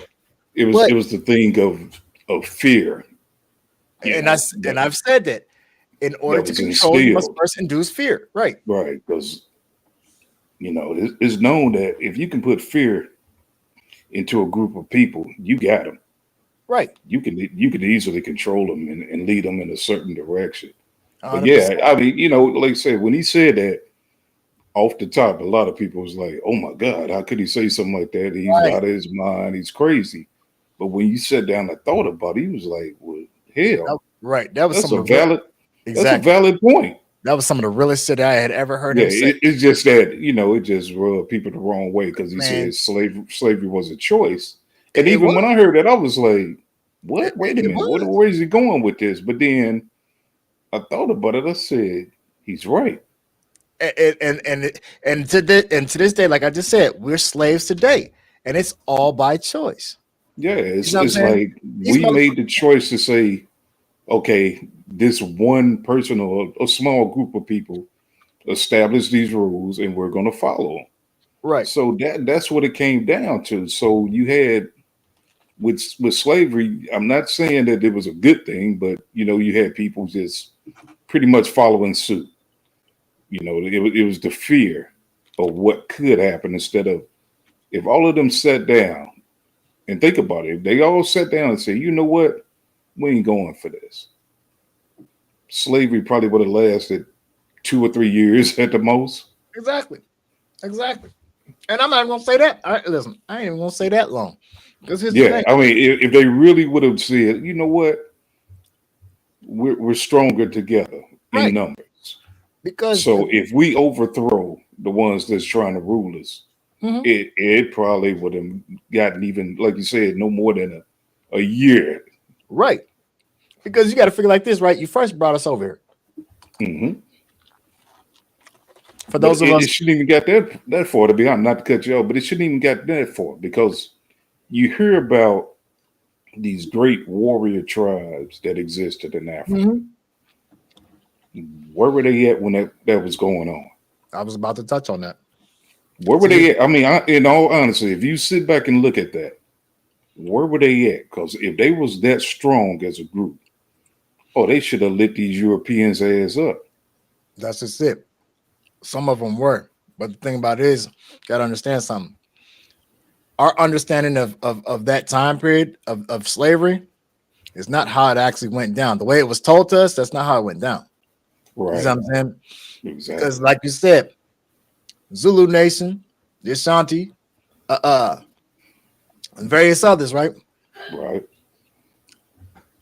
These are warrior tribes. You see now, if you go too far in the rainforest, they're gonna run your ass the fuck up out of here, man. Get the fuck out of the bullshit. So you already know that that's not how it went down the way they telling it. Mm-hmm. You know what I'm saying? Right. There was a lot of deception and there was a big lie that was told. A lot of the slaves that were brought, the ones that were brought over, because you also got to take in consideration some of us were already here. True. You see what I'm saying? So again, if we would have ever been able to make it off the plantation to run into hey man, what's going on? Hey, we got an issue down here. There'd have been all type of fucking problems. Right. You know what I'm saying? I would say the biggest deciding factor was the invention of gunpowder. Yeah. That's what made it different because you think about it. If all I got is spears and arrows, Mm-hmm. and somebody come at me with a gun, that's a big disadvantage. All right, for starters, but here's the thing, right? You got to take in consideration. You were taught to fear. Fear is not naturally in you. Well, no, it's not because all it took is for one person to start killing with a weapon that was more advanced than what you had. So word got back, hey, they got guns. Okay, right. All Now, we got is rocks and arrows and things like right. that. What can we do? So here's what we do. You find that motherfucker that's got the goddamn gun. He's the overseer. He's sitting up on that horse. His punk ass, goddamn, he gonna rush his ass. But the thing about it is, I mean, that's true. You're right. But like I said, it's always been one of them things to me where I was like, that, the story never made sense. I mean, even if you I don't know if you remember coming up, the TV show Tarzan. Mm-hmm. That was the biggest crock of bullshit ever because here it is, you telling me a white man raised by apes installed fear in all the African tribes and they looked up to him. I was like, come on. Yeah, I mean, in reality, he should have been dead within a couple days. European superiority. Yeah, it was that European lie. And I was like, as a kid, you just watched it. You was like, okay, that's an okay show. But as you got older, you went like, man, get the fuck out of here. Mm-hmm. Like there is no way this is believable. Mm-hmm. Even that I look at shows like that, even like with the Lone Ranger, which a lot of people don't know that story is actually based on a black man. Right. That nobody really understands that. Right. But yet and still, it was like he rolled into town and he had a Native American with him. And this what I always thought was the funniest thing. They would roll up to a tribe, a Native American tribe, right? Mm-hmm. The chief would start talking and Tonto would look at the Lone Ranger and say, what him say? I'm like, get the fuck out of here. I mean, I still watch the show to this day and I laugh at it. I'm like, right. Wait a minute. You're the Native American and you asking a white man what the hell this other Native American just said? I'm like, is that making sense to anybody besides me? I was like, what they tell you? Yeah, but I mean, it's like somebody that speaks Spanish. Right. I'm with them. Somebody else that speaks Spanish started talking to them, and the Spanish person look at me and say, "Hey, what the dude just said?" I'm like, "How the fuck should I know?" Right. Right. But that's another example. Like I said, I still watch the show because it's just entertainment. Right. Well, see, that's but I just sit there and I go, oh boy. Right. The things you honestly come clear to you once you become older and realize how things should function. Right. See, and that's just it. You said the key word. Entertainment. Essentially, what you caught, you weren't supposed to catch that. Yeah, because like you said, it was young. I was young and wasn't really aware to how things work in the world. But when it clicked, I was like, "Hey, you got to be shitting me!" Right? People actually believed in this. 100%. I mean, it's so it's crazy, right? Because so peep this, right? I'm about to piss some people off, but I don't even care. Man, who cares? That's part of my motto: piss them off, whatever. Right. So peep this shit, right? So I never understood this, right? Remember me saying in the beginning of the podcast, "Land of the free, home of the brave," right? Mm-hmm. Remember me saying different word for brave, right? Right. So we've come down to indigenous people, Native American or Indian, whatever. American Indian, however you want to word it. So I never could understand if a child is born, if you lay down with a white woman, you have a child. The child is born. The child is black, right? Right. Genetically speaking, yes. Well, I mean, according, you know, right, Oh, right. genetically speaking, yeah. Okay, right, right. All right. So the child is black. All right. Up under that same premise, right? Can you please, let's go back to history now. Could you please explain to me how you came over here from England, raping and pillaging all the Native American women, which come find out they didn't look like them, they look like us, right? And then you run around and say, "Oh, well, I'm point this that Indian." How? I don't know. I never understood that one either. Like I it's funny to me because you won't say that you won't say I'm point African American or black or whatever. Point eight nigga. You know yeah, yeah, no, you don't. You know what I'm saying? I've never heard any, even people that are biracial. I've never heard them say, "Hey, I am black," or whatever, you know, whatever phrase you want to use. They go, "Oh, part black, I'm part Cherokee, I'm part Irish." You know, they start naming off all these cultures and races. I'm like, look here. All the nationalities. Stop sugarcoating it, right? They pop off all the nationalities. But like when it's funny to me because like they say history repeats and stuff like that. Just look at history, right? Well, then how is this possible if you lay down with I don't give a damn what culture it is, what nationality it is. If a black man lay down with it or a black woman and this child come out, automatically they say it's black. So please explain to me. So you're saying that you acknowledging that we are the more dominant genes, but then on top of that, so you're trying to say that keep in mind, remember the indigenous people here were us. So you're saying, okay, well, I got 0.5 in it. Okay, so you 0.5 nigga then, right? Yeah, but answer this one. What's on the birth certificate? On which one? On a quote unquote biracial person. What's on black? The birth certificate? Black. I got my son's birth certificate sitting right here. It's black. That's my whole point. So where the fuck did how is it that you? So how is it you want to claim these other nationalities? Right. Why? Right. And this is what I don't understand. Right. When you was raping and when you was raping the slaves, right? When you was raping the slaves, you wasn't saying and the child came out. Thomas Jefferson, I think they said he got like 20 kids by slaves or some shit like that. Yeah, right? All right. Now, with that being said, right, you ain't came out and said, "Oh, well, these are my black children," right? Black kids, no. Okay, sir. But you came over here and raped and pillaged the Native Americans, and now all of a sudden you're a 0.5 this that, like how?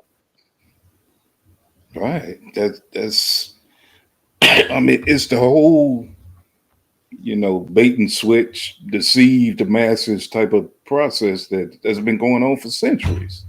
Yeah, feeding lies. Abraham, listen, and Jamie said Abraham Lincoln. All of them.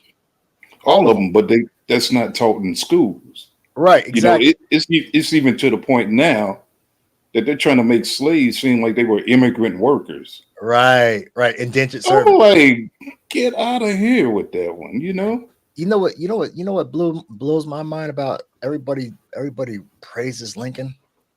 When I found this out, it blew my mind. I was a junior in high school when I found this out. Mm-hmm. Everybody said, "Oh man, Abraham Lincoln, he freed the slaves." Da da da da da. Oh, credit. A lot of people don't know the Emancipation Proclamation, which was the document that was supposed to have been the document that freed the slaves, right? Mm-hmm. Lincoln never signed it. No, he didn't. He's up there. Right. And not only that, in the state of Texas, You know where I'm getting ready to go with this. Go ahead. Go ahead. Still going on. Slavery still existed, was still legal for 2 years after that document was put out. Okay, I'll do you one better. And they played it so shifty, they didn't even tell the people that were slaves there. They waited. That's the whole purpose of Juneteenth. Hold on. Watch this. I'm gonna do you one better. Let me see if I can. Let me see if I can get him on the line real quick. This gonna blow your mind. I can tell you, slavery still is actually on the state of Mississippi. Yes. If you check their records, slavery ended probably in the 90s? No. Officially? No. Do I have the year wrong? But it was still on the books. Listen, it ended in 2014. That's what I was about to call. Yeah. Okay. I would say I know it was recently. Yeah. He told me, and I was like, what? Look it up. I said, hold up, man. I said, you mean to tell me?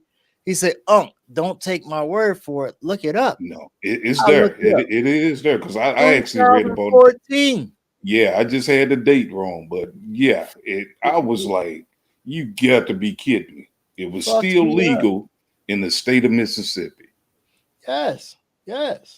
I'm like, but hey, you know. And I call him and talk to him damn near every day, right? He tell me, he say there's still sides of town where the sundown towns. Mm-hmm. He said, man, there's still sides of town. I can't even go on. We can't even go during broad day. I said, what you mean?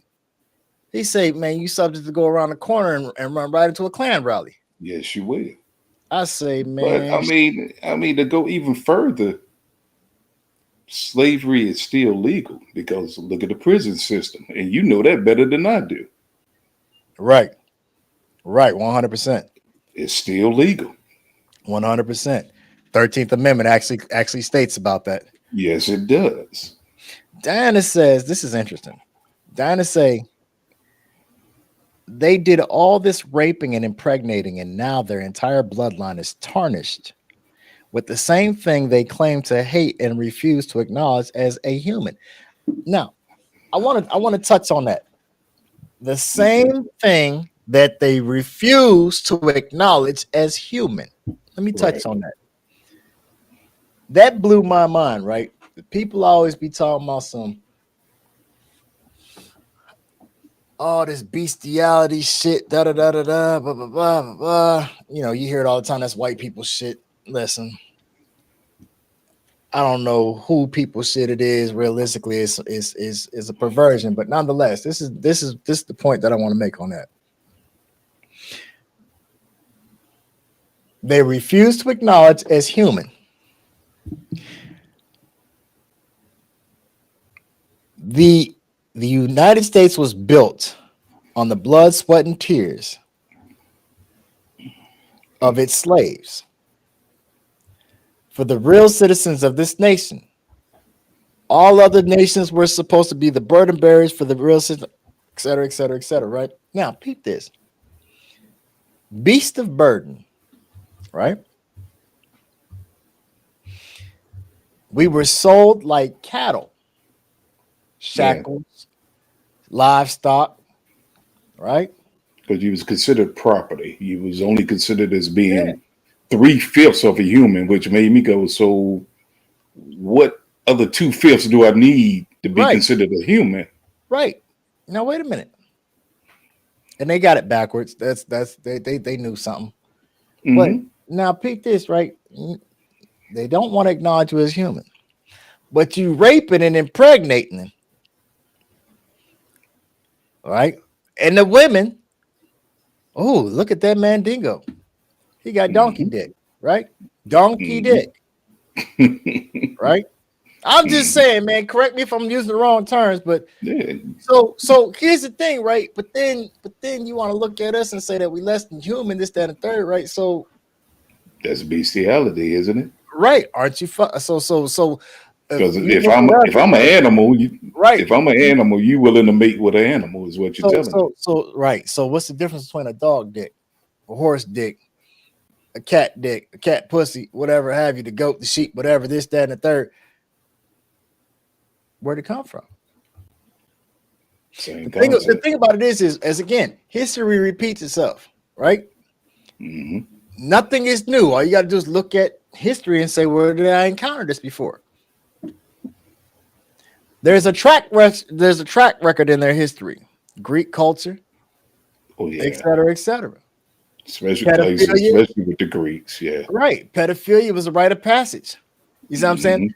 Lesbian. The term lesbian come from the Lesbos Islands. What was there? Not Amazonians, but a lot of females. Right. So again, like we looking at history though. This ain't shit I'm just pulling out my ass. You see what I'm saying? So like, I'm just saying like it's just more prevalent and out in the open. That's all. Right, but okay. So here's one thing that I've learned. One thing that I've learned. I think I mentioned this in the previous show. One thing that I've learned is they operate up under the golden rule. Okay.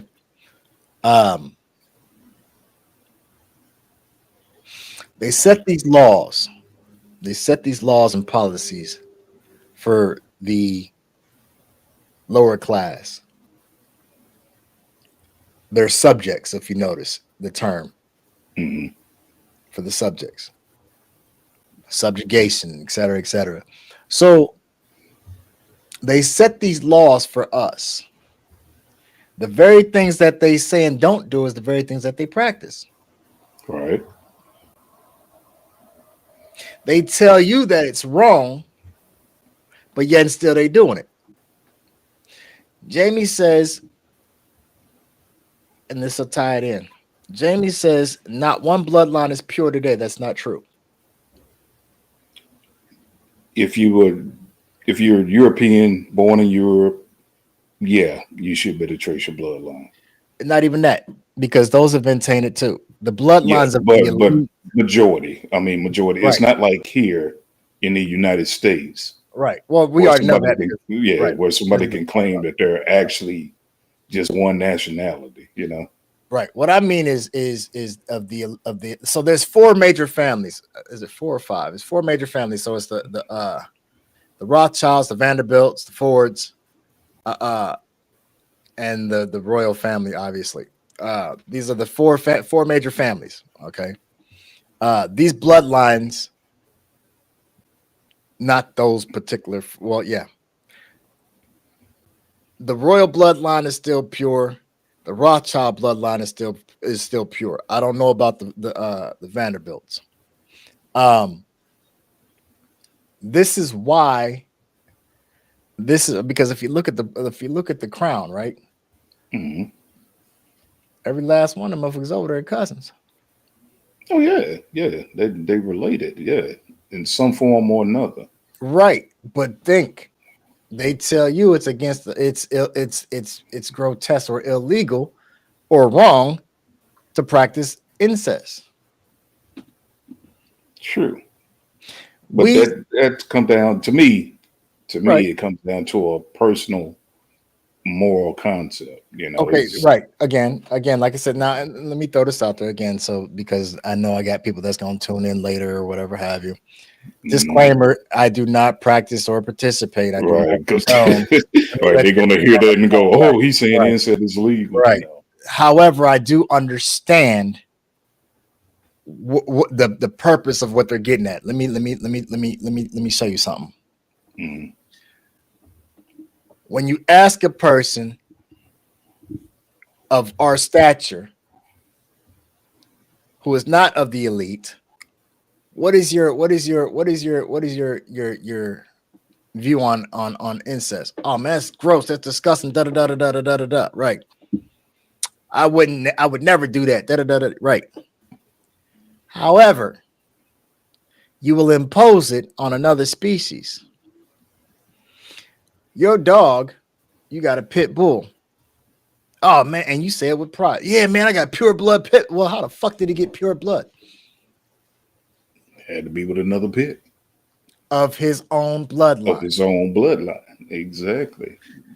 So, with that being said, you see what I'm saying? You'll impose it But then you say, "Oh, that's gross. I won't practice it."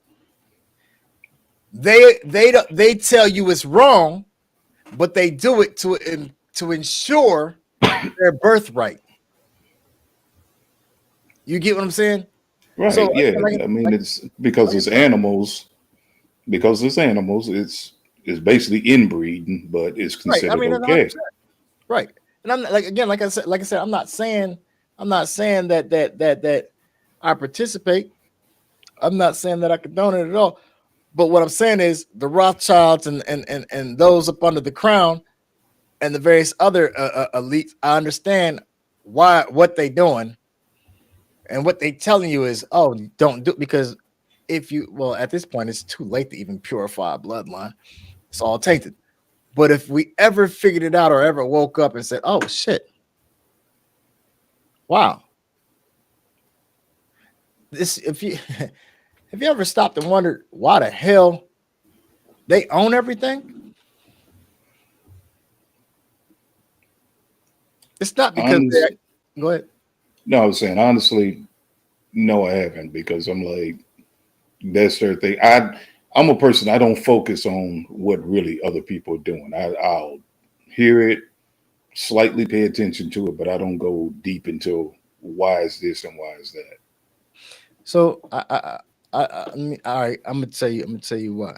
In this particular certain things, like I don't get off into common folk, because again, there's I'm not to me that's petty beef. You know what I'm saying? Oh man, yeah, Mhm. I'm not fighting with you, man. My fight is over here. I'm trying to figure out what the fuck going on over here. So Okay. the reason why they own everything, when you understand law, everybody understands that they say that the law of the land, right? Everybody's heard of that. Hmm. But there's actual different variants of the law. So we all understand the law of the land. But then there's the law of the sea, maritime. Law of the sea is how the banking works. Then you have the law of nature or law of God. This is where your sovereigns fall in and your elite. The reason why they own everything is because through their birthright, ours has been forfeited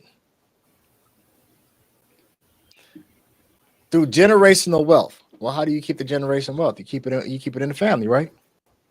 All right. So that's what they figured out how to do.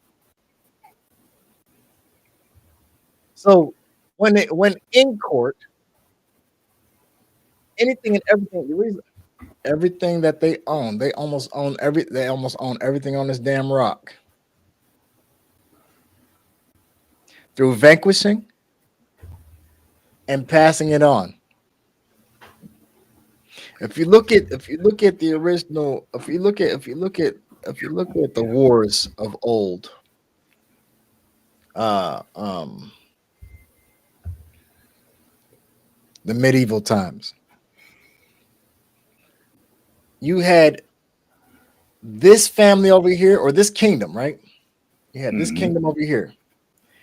And when the guy was on the horse and he had that pole, that flag, that was the family crest.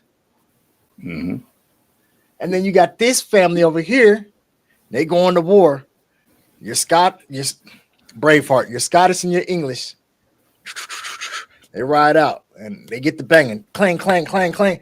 And when everything cleared out, whose flag was still flying? All right, well, I claim this now in the name of King so and so, so and so. All right. Keep the bloodline pure. To the point where, if you notice, it's like the game. You ever play the game by Parker? No, it's not by Parker Brothers. Milton Bradley, the game of Risk.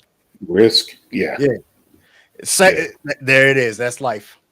That's exactly what Yeah. happened. Yeah. Of course. But and even in that instance, you really can't say the bloodline is pure, because if I'm Scottish, you're English, Mm-hmm. I defeat you. Most likely, I'm going to mate with your women.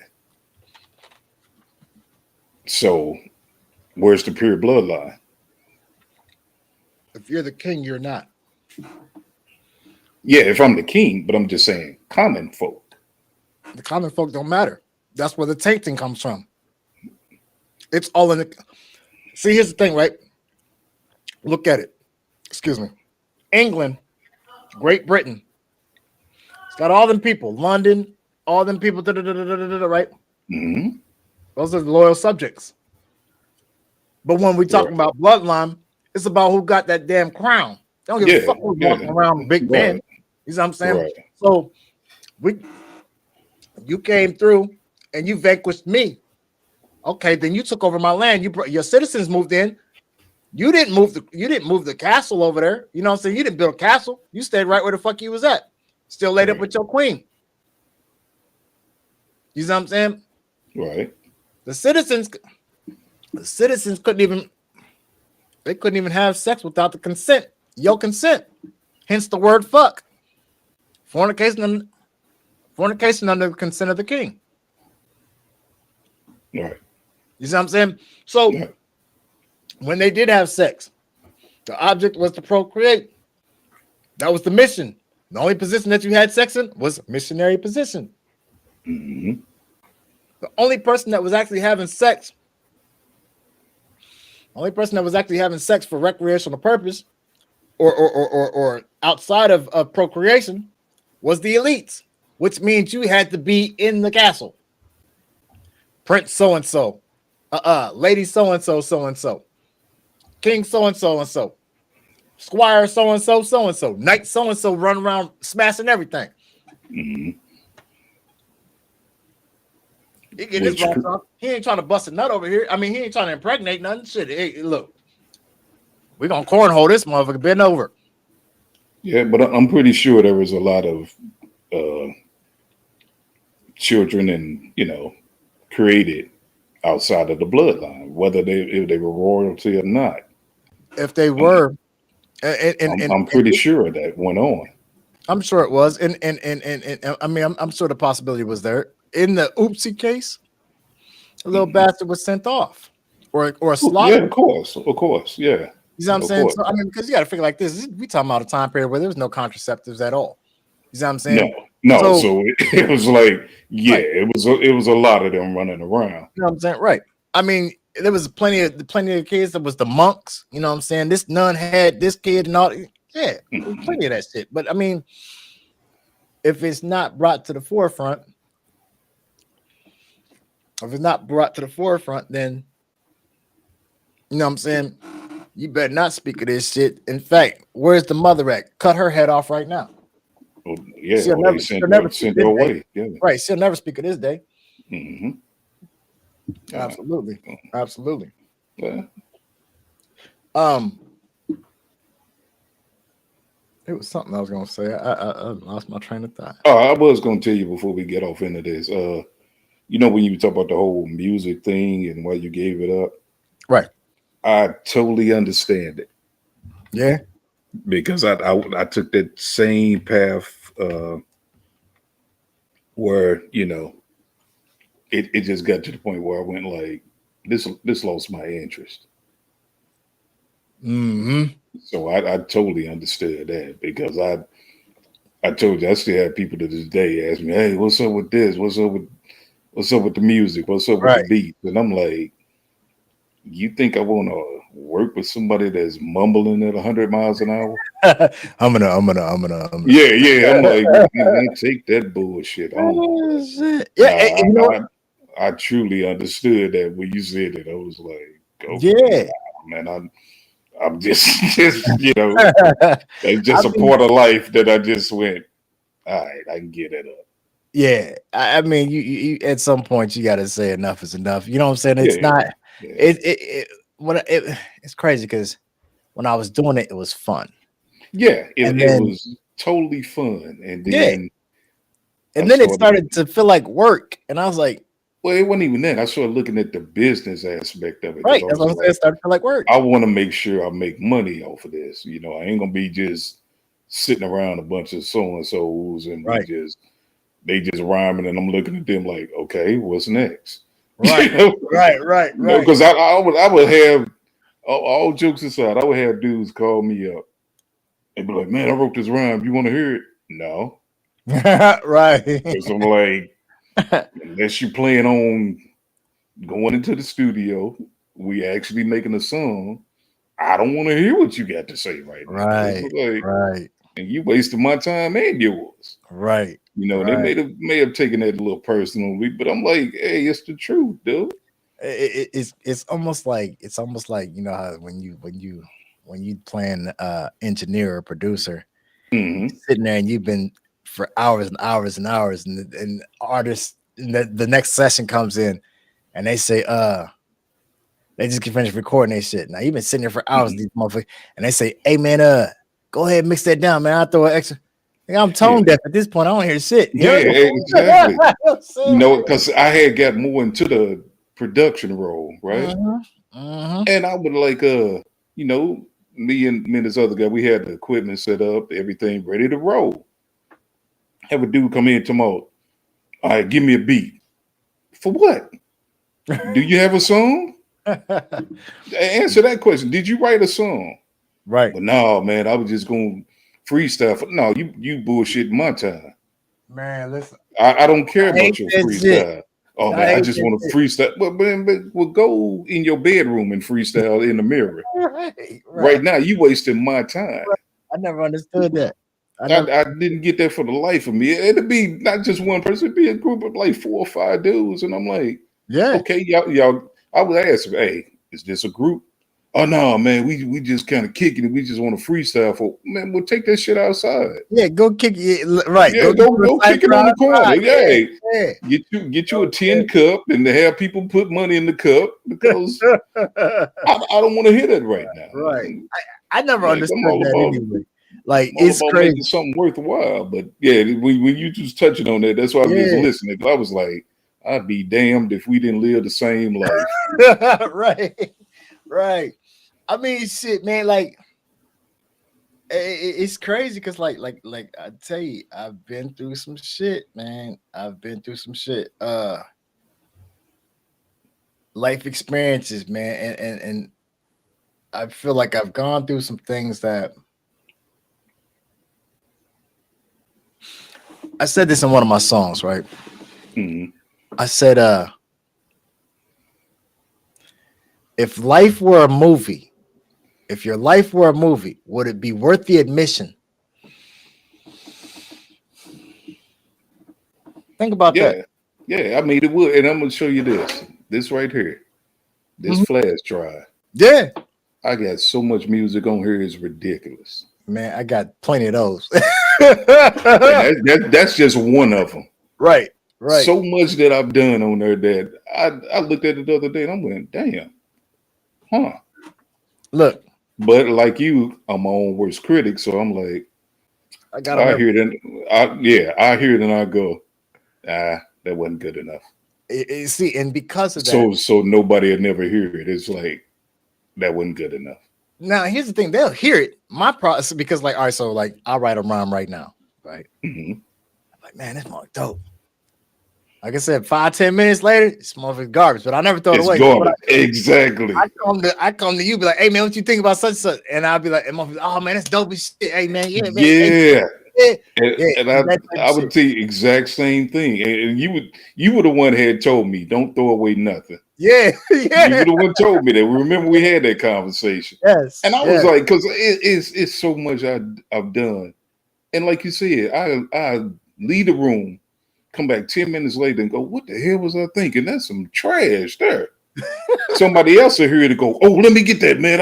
Oh yeah, man, that's tight. And I'm going, are you saying that because you know me? Or do you really like it? Then I started to man. question that. Hey, So it's a lot of stuff, man. I It's done had, like yeah. Hey, I look, just go, wow, I just really had to leave it alone because it was bothering me. so man, like I said, I'm thinking about going back to the poetry for real. Yeah. Um, I mean, I wouldn't mind, but the way music is now, it's like, does it even matter? they're not gonna hear it or they're not gonna pick up on it anyway. Yeah, because I mean, you don't. Of course, you don't need a label. Right? No, not now. I now it's so simple. I'm going. How y'all not making better music? Because there's water. Because the people who's the distributors. You don't need the label, but you still need to get in with the cool kids. You know what I'm saying? So once you get in with the cool kids, the thing about it is you don't have the creative liberty. Mm-hmm. So they're gonna tell you what you can say, they're gonna tell you what you can't say, they're gonna tell you what song is gonna go on this album. Mm-hmm. And what I'm saying, I've been through that situation too, and it's like, what the fuck? You know what I'm saying? Like, but you can put out a full-length album, even if you want to do. Let's say you just put out a single every month. Right. You can do that with the way technology is. It's very simple to do. 100%. So I'm like, why not put some quality into that? Because as far as the guys, 100% of them are just mumbling or talking senseless things, or the females is getting involved. They're making strip club music. Man, ain't even that. It's they telling it. Listen, they just telling about they prostitutes. Yeah, it's like legalized prostitution. That's all they're doing. They prostitutes and they sharing their memoirs. You know what I'm saying? That's and I'm going. I took this and he had this amount of inches. I took this in my ass. I'm starting to feel like the old man in the room. I'm going, whoa, wait a minute.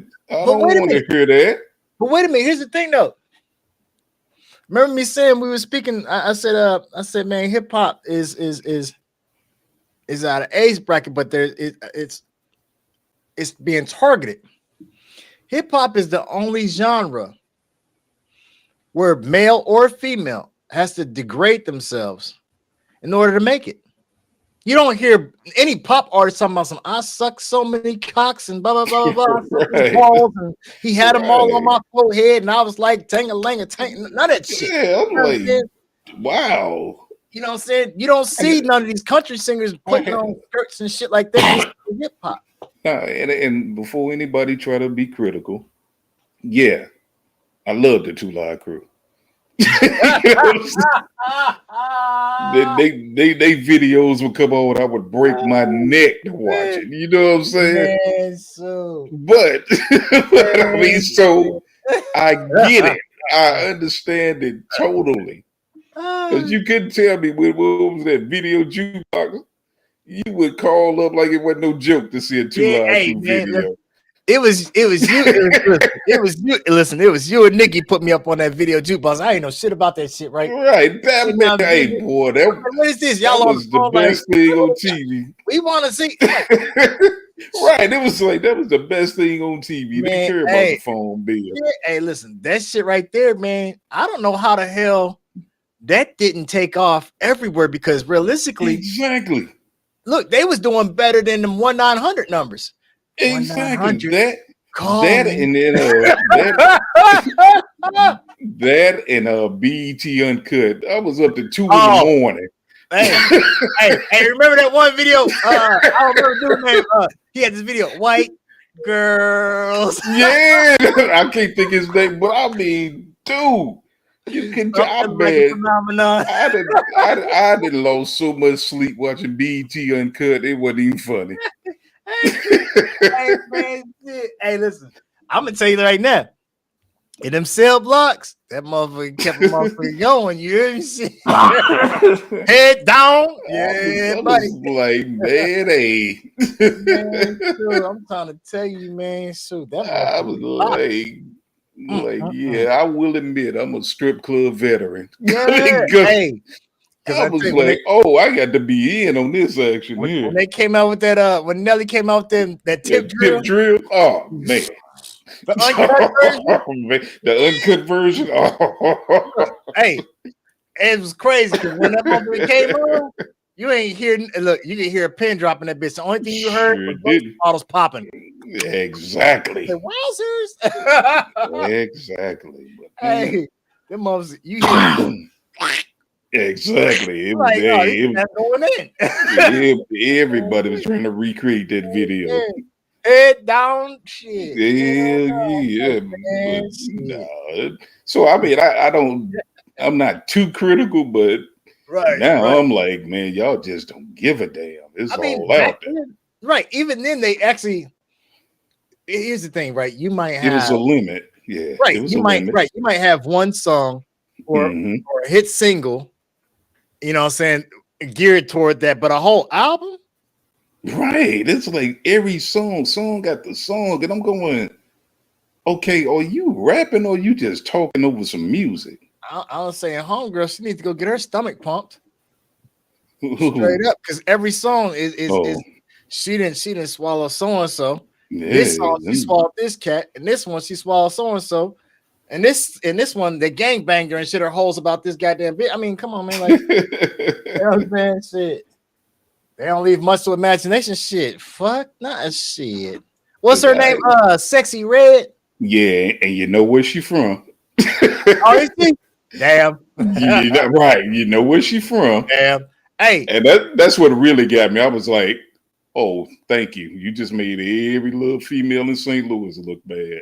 hey, man, listen. I would say she ain't Shauna, but that's for damn sure. Yes, you ain't Shana. You have no skill. None whatsoever. And So then, when it came out and they was like, oh, she from St. Louis. I said, I'd be damned. yeah, man. Hey, I look. said, I'd be damned. You know me, I don't fuck with this new music, so I had to do my homework when most Oh, people, yeah. hey man, who is hey man, what's old girl that so I went and looked her up, right? Uh-huh. I said, okay, well, Sexy Red videos.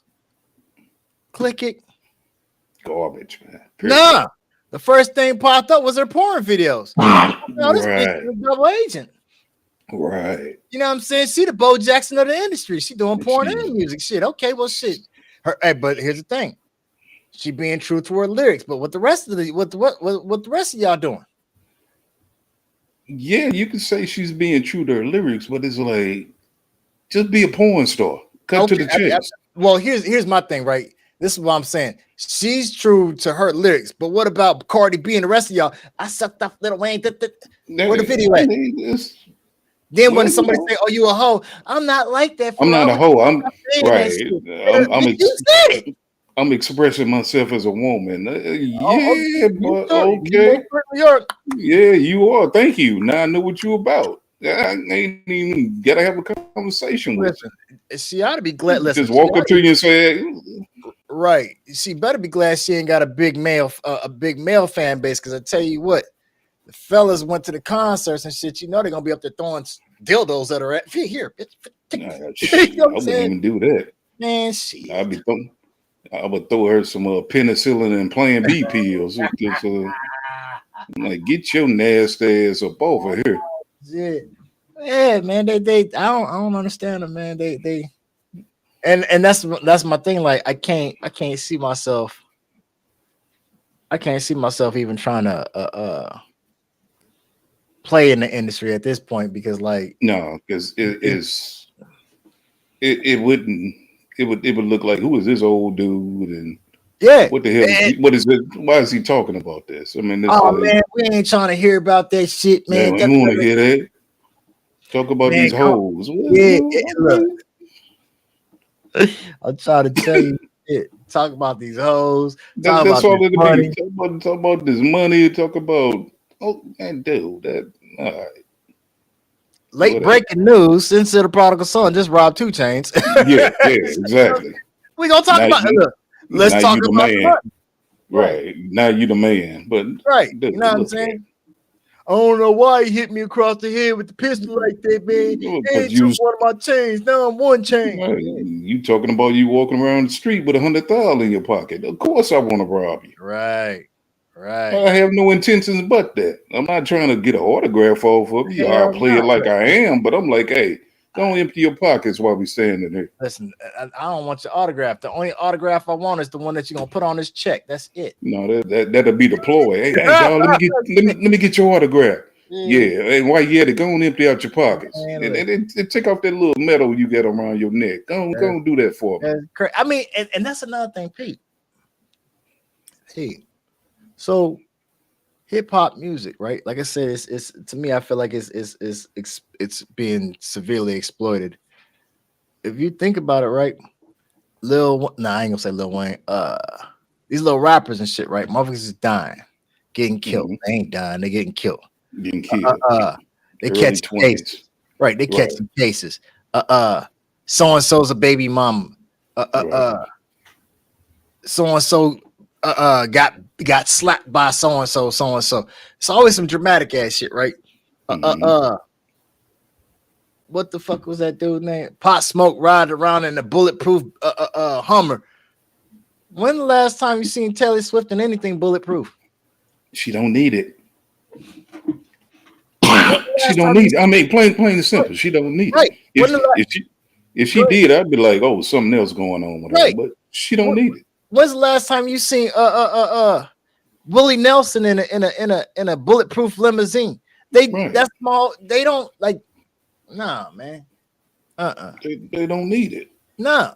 And they got the money. And it ain't like that ain't no secret. They got the money. They're not flamboyant. They don't waste their money. I mean, it's hate to say it, it ain't nobody but us. And you know what I mean by that? Ain't nobody but us. 100%. You know what I'm saying? Even in celebrity status, it's still fucking bullshit drama. They still got all that motherfucking money. They caked up like a fool, right? And exactly. In the fucking hood. I'm like, and then this whole thing of don't move out the hood, keep it real. Bullshit. Let me get that kind of money. I'm moving to the middle of the desert. Right. I don't want nobody around me. I ain't even gonna lie. I'm not even gonna live in the country. Yeah, I'm out. All that shit. Listen, all that shit you seen on them commercials, all them pictures you seen, them videos where Jay-Z was in San Tropez and the boy and all that shit, right? All that shit was rented and all this type of shit. But now you make this money for real, and you ain't gonna go out there talking about staying up, man. Fuck. Yeah, no, man, I'm out. No, that matter, shoot your videos in the hood then. Right. But not only that, you can call me what you want. I ain't stepping nowhere near the hood. I'm gone. You know? I mean, I might come back, but if I come back, I come back for a charitable function. That's all I'm coming back for. But best believe my house is up in the mountains somewhere. Right. I'm not living there, but I'm gonna come back and let's say like I was in a financial position, right? Mm-hmm. I got billions on. I mean, millions. I mean, I'm not Jay-Z status, but shit, like I got money, right? Mm-hmm. Right. I'm not sitting there tossing prop money and all this type of shit. I got money. I'm not coming back to stay, but I might come. But I'm gonna come through there and fix up. I'm gonna fix up King's Highway, the old neighborhood and shit like that. You know what I'm saying? Yeah, that's what you should do. Put some townhouses up in this motherfucker, man. Right. Build some grocery stores. Do something productive. You know what I'm saying? Pave some motherfucking streets. that too. That would help if you did that small thing. You know what I'm saying? I'm not doing the Master P thing where I'm giving everybody some shoes and shit. All the kids get school supplies, school fund, and Danny. All the parents, give them a fucking vehicle. Yeah, but I mean that's each his own. You know, I ain't gonna tell nobody how to spend and use their money. But here's the thing: you gonna put this shit on goddamn on Ace of Spades and toss it on some stripper and shit in the goddamn club, right? Non-beneficial shit. And then when it come time for your taxes, you're gonna write the shit off any fucking way, which means you're gonna get it back plus some. So go ahead and do something with the shit. But you know how it go with strippers. They are single mothers and nursing students. I don't give a rat's ass. so you got to support them. That's be the only thing black folks support. Because everyone I met was a nursing student. I'm just saying. At this point, I made a few doctors in my lifetime. Right. I mean, shit. I feel you. Damn. You know what I'm saying? Right. I feel like that's the only damn thing black folks support for real. You know what I'm saying? You'll go support somebody else's baby mama, but you won't support your own. Yeah. You know what I'm saying? I'm trying. What you up here for, baby girl? I'm up here stripping so I can go to college. So I can pay my way through college. Right. So I can feed my kid. Yeah, but Like she couldn't go work at McDonald's and shit. While your see kid over here, man, please. I see you 10 years later, so you should have your master's degree at this point, right? In fact, you know what? I'm gonna go to the strip club and I'm gonna make my contribution too. But here's the thing. And I look, I'm gonna help because, like she said, she gotta pay her kid. I mean, pay the. You gotta feed them kids and pay college tuition. Okay, I got you. So I'm gonna go to the strip club too. Look, I'm gonna go get me $200, and I'm not talking about ones. I'm going to get it all in pennies. I'm like, that's what I'm saying. Here you go, pick it up. I'm gonna throw all pennies at your dog ass. God damn it, McDonald's where you supposed to be at. Shit. God damn it, shit. Like, pick that up. I want to see you walk around with that in your G string. I'm gonna throw money. Look, ching, ching, ching, ching. I'm gonna throw money too. Shit, bounce all these goddamn pennies right off the back. Oh shit. Hey, look, you better go get your OnlyFans shit. It's safe. Might as well. I'm and I'm gonna be throwing them up like snowball fight too. Right. might as well. It's that I don't get it. You know, I really don't. Nah, me neither. Like, you know, there's another way. Yes, man. Listen, and I'm not saying that you can't be a stripper. But if that's what you being, be a stripper. But be a stripper. Don't be over there trying to sob story this shit, man. This ain't no Jerry Springer or no Steve Wilkos and shit. I'm like, hey, you know what was funny? What's funny about that whole thing? It was like I had asked somebody. I said, "Would you tell everybody if your daughter worked at Hooters?" And it was like, "Nah, I don't see nothing wrong with that." I'm like, "Why not?" I said, "What you think? Because they serving you wings is okay for her to walk around dressed like that? You okay with that? If that's your daughter?" I mean, and the reason for that was because this dude, you know, we was all working together. We trying to decide where we gonna go to lunch, right? And he say, "Yeah, man, my girl work at Hooters." I swear you, every dude in the room said, "Which one?" Best believe I didn't want any chicken, but right now, damn it, I want some chicken. I want to see what she look like. I want to see what she looked like since you opened your mouth. I mean, that's almost like saying, "Yeah, man, I'm dating a porn star." Exactly. What's her name? Right. I'm about to go watch all her videos. I'm about to watch her all night. I want to see. Right. I'm about to go watch her whole catalog. Exactly. Give me her name, though. What name she using? Man. He straight up said that, and I was like, "You must think that's a flex or something." I'm like, no, it ain't. Listen, I was talking to this one chick, right? And I don't know, we were sitting in conversation, and like, "Oh yeah, I got a sister, you might know her." I'm like, "I don't even know you. Like, how do I know your sister?" You know what I'm saying? So I'm like lightweight digging her and shit. You know what I'm saying? We over here chopping it up, and it's like, "Yeah, my sister." I'm like, "Oh," I'm like, "No, I don't think I know you." "Oh yeah, she does movies." Right. I'm like, "Oh, okay, all right. Well, what she go by?" Mm-hmm. I said, "Huh?" She say, "Yeah, she go by." I said, "No, I don't know that name." She said she's a porn star. Would you say that? Hey, look, I said, oh, okay. Like, so you don't think I'm gonna go? Right? You think I ain't gonna go check it out? See what the fuck she look like?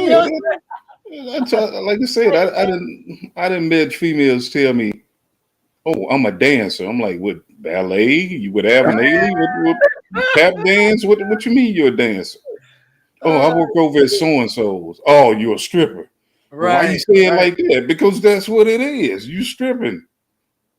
You know, right. What else I'm supposed to call it? "Oh, hey, baby, damn, you fine as hell." You know, they always like to ask, "Well, what do you do for? Yeah, what you do for work?" Right. "Oh, I'm an escort."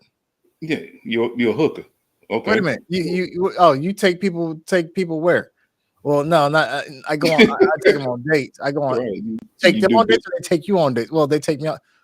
Oh, you one of them prostitutes and them motherfuckers. Right. You Oh, a okay, hooker. all right. That's a John, huh? Okay, yeah. Right. You ain't giving no guided tours of the city. What Right, you need yeah, an escort? You Oh, a they hooker. got it all right. They guiding you, all right. Guiding that money about your pocket. Oh, shit. Let me get. Right.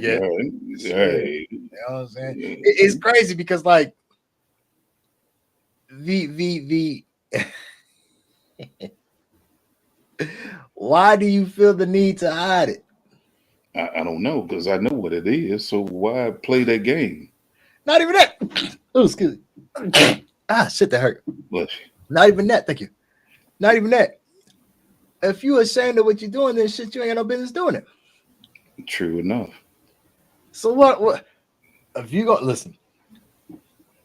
If you're gonna be a doctor, be the best doctor that you can be, right? All right. If you're gonna be a basketball player, be the best basketball player that you can be, right?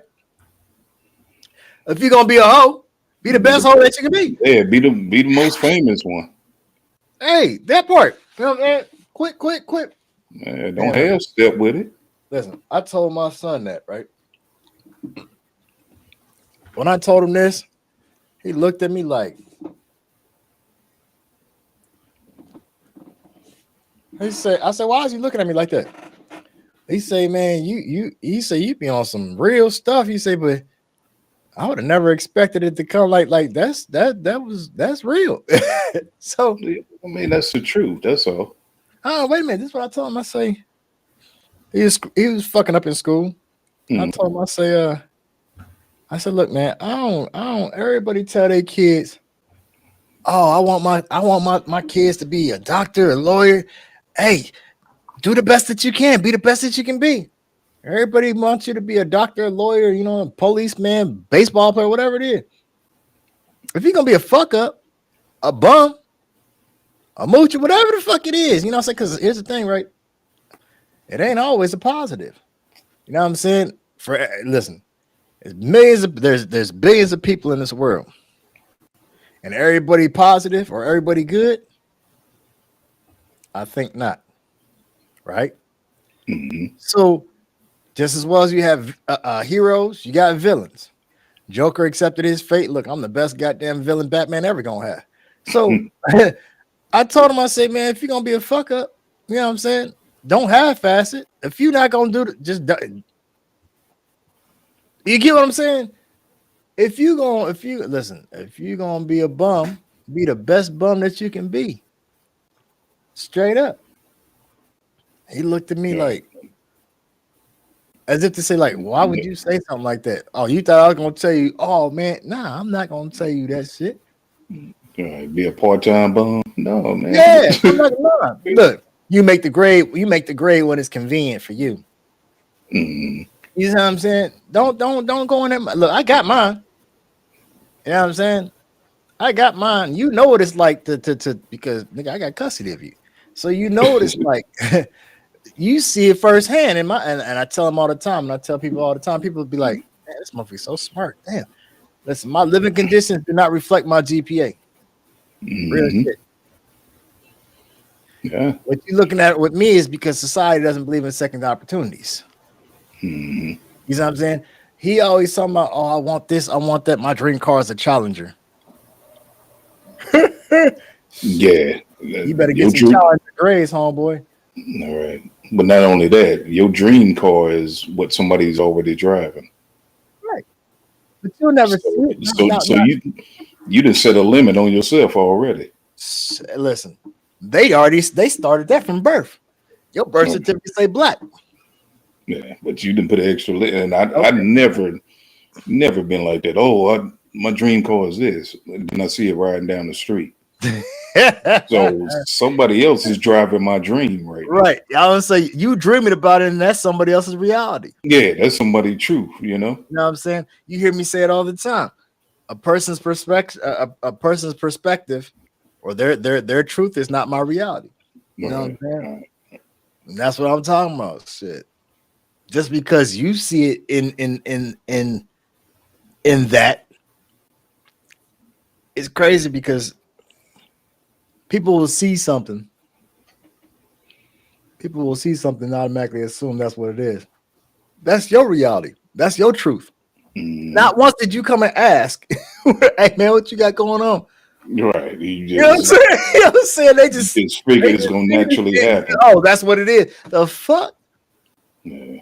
Realistically, I mean, if you keep it 100, right? Of the 5 senses that we possess, that's the easiest one to deceive. That's how illusions work. Just ask somebody, hey, what did you do to get that? Right. Look, I tell you what. You seen the movie Ray, didn't you? Right. Okay, Ray Charles ain't got no sight. That motherfucker over there tried to cheat Ray out of his money. Out of his money, he was like, hey. He felt that shit. He felt it. Exactly. Right. He made sure. Right. Of the 5 senses that we possess, the easiest one to deceive is sight.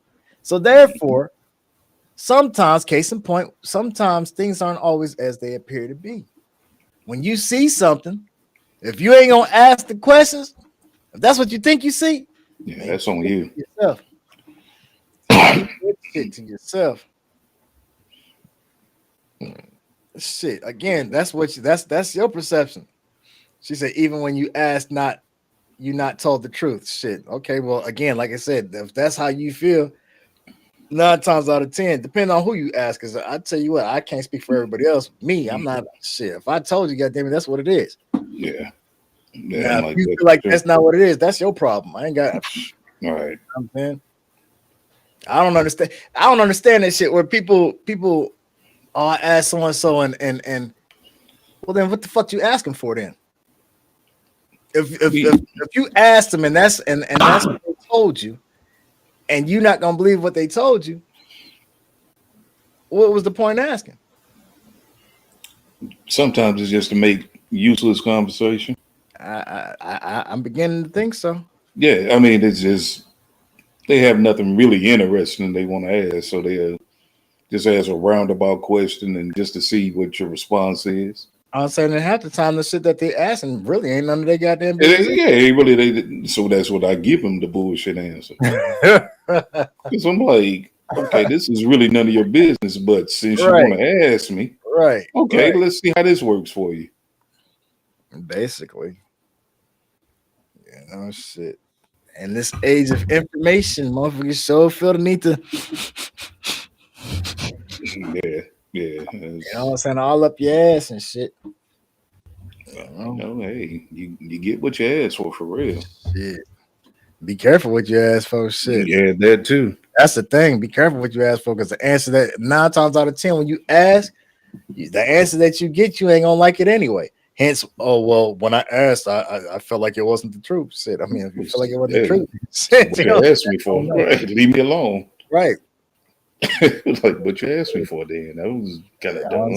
I'm gonna say like this too: if you felt like the person lied to you, then it was clearly something that had nothing to do with you. It was none of your business.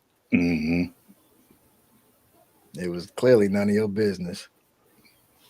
Mm-hmm. I mean, shit, they very well could have told you straight up, hey, look, that ain't none of your business, or maybe they did. I don't know the situation, but I'm just saying, like in most cases, if you ask a person to answer and they give you some bullshit, that's because you being nosy. Shit. Yeah, that's it. You being nosy. Yeah. Man, shit. Yeah. Man, I'm sitting there. I'm sitting there thinking like, oh fuck, excuse me. My old ass shit. Nah, I just did it myself. You ain't the only one. This is I was sitting there thinking, man, like, oh, that's I know I had something. I got a track meet I gotta go to in the morning.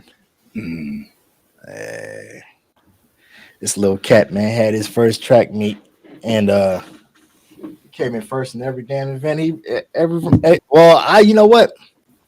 All his races, he came in first place. I don't know if he actually did the high jump yet or not, because I haven't got the opportunity to work with him on that.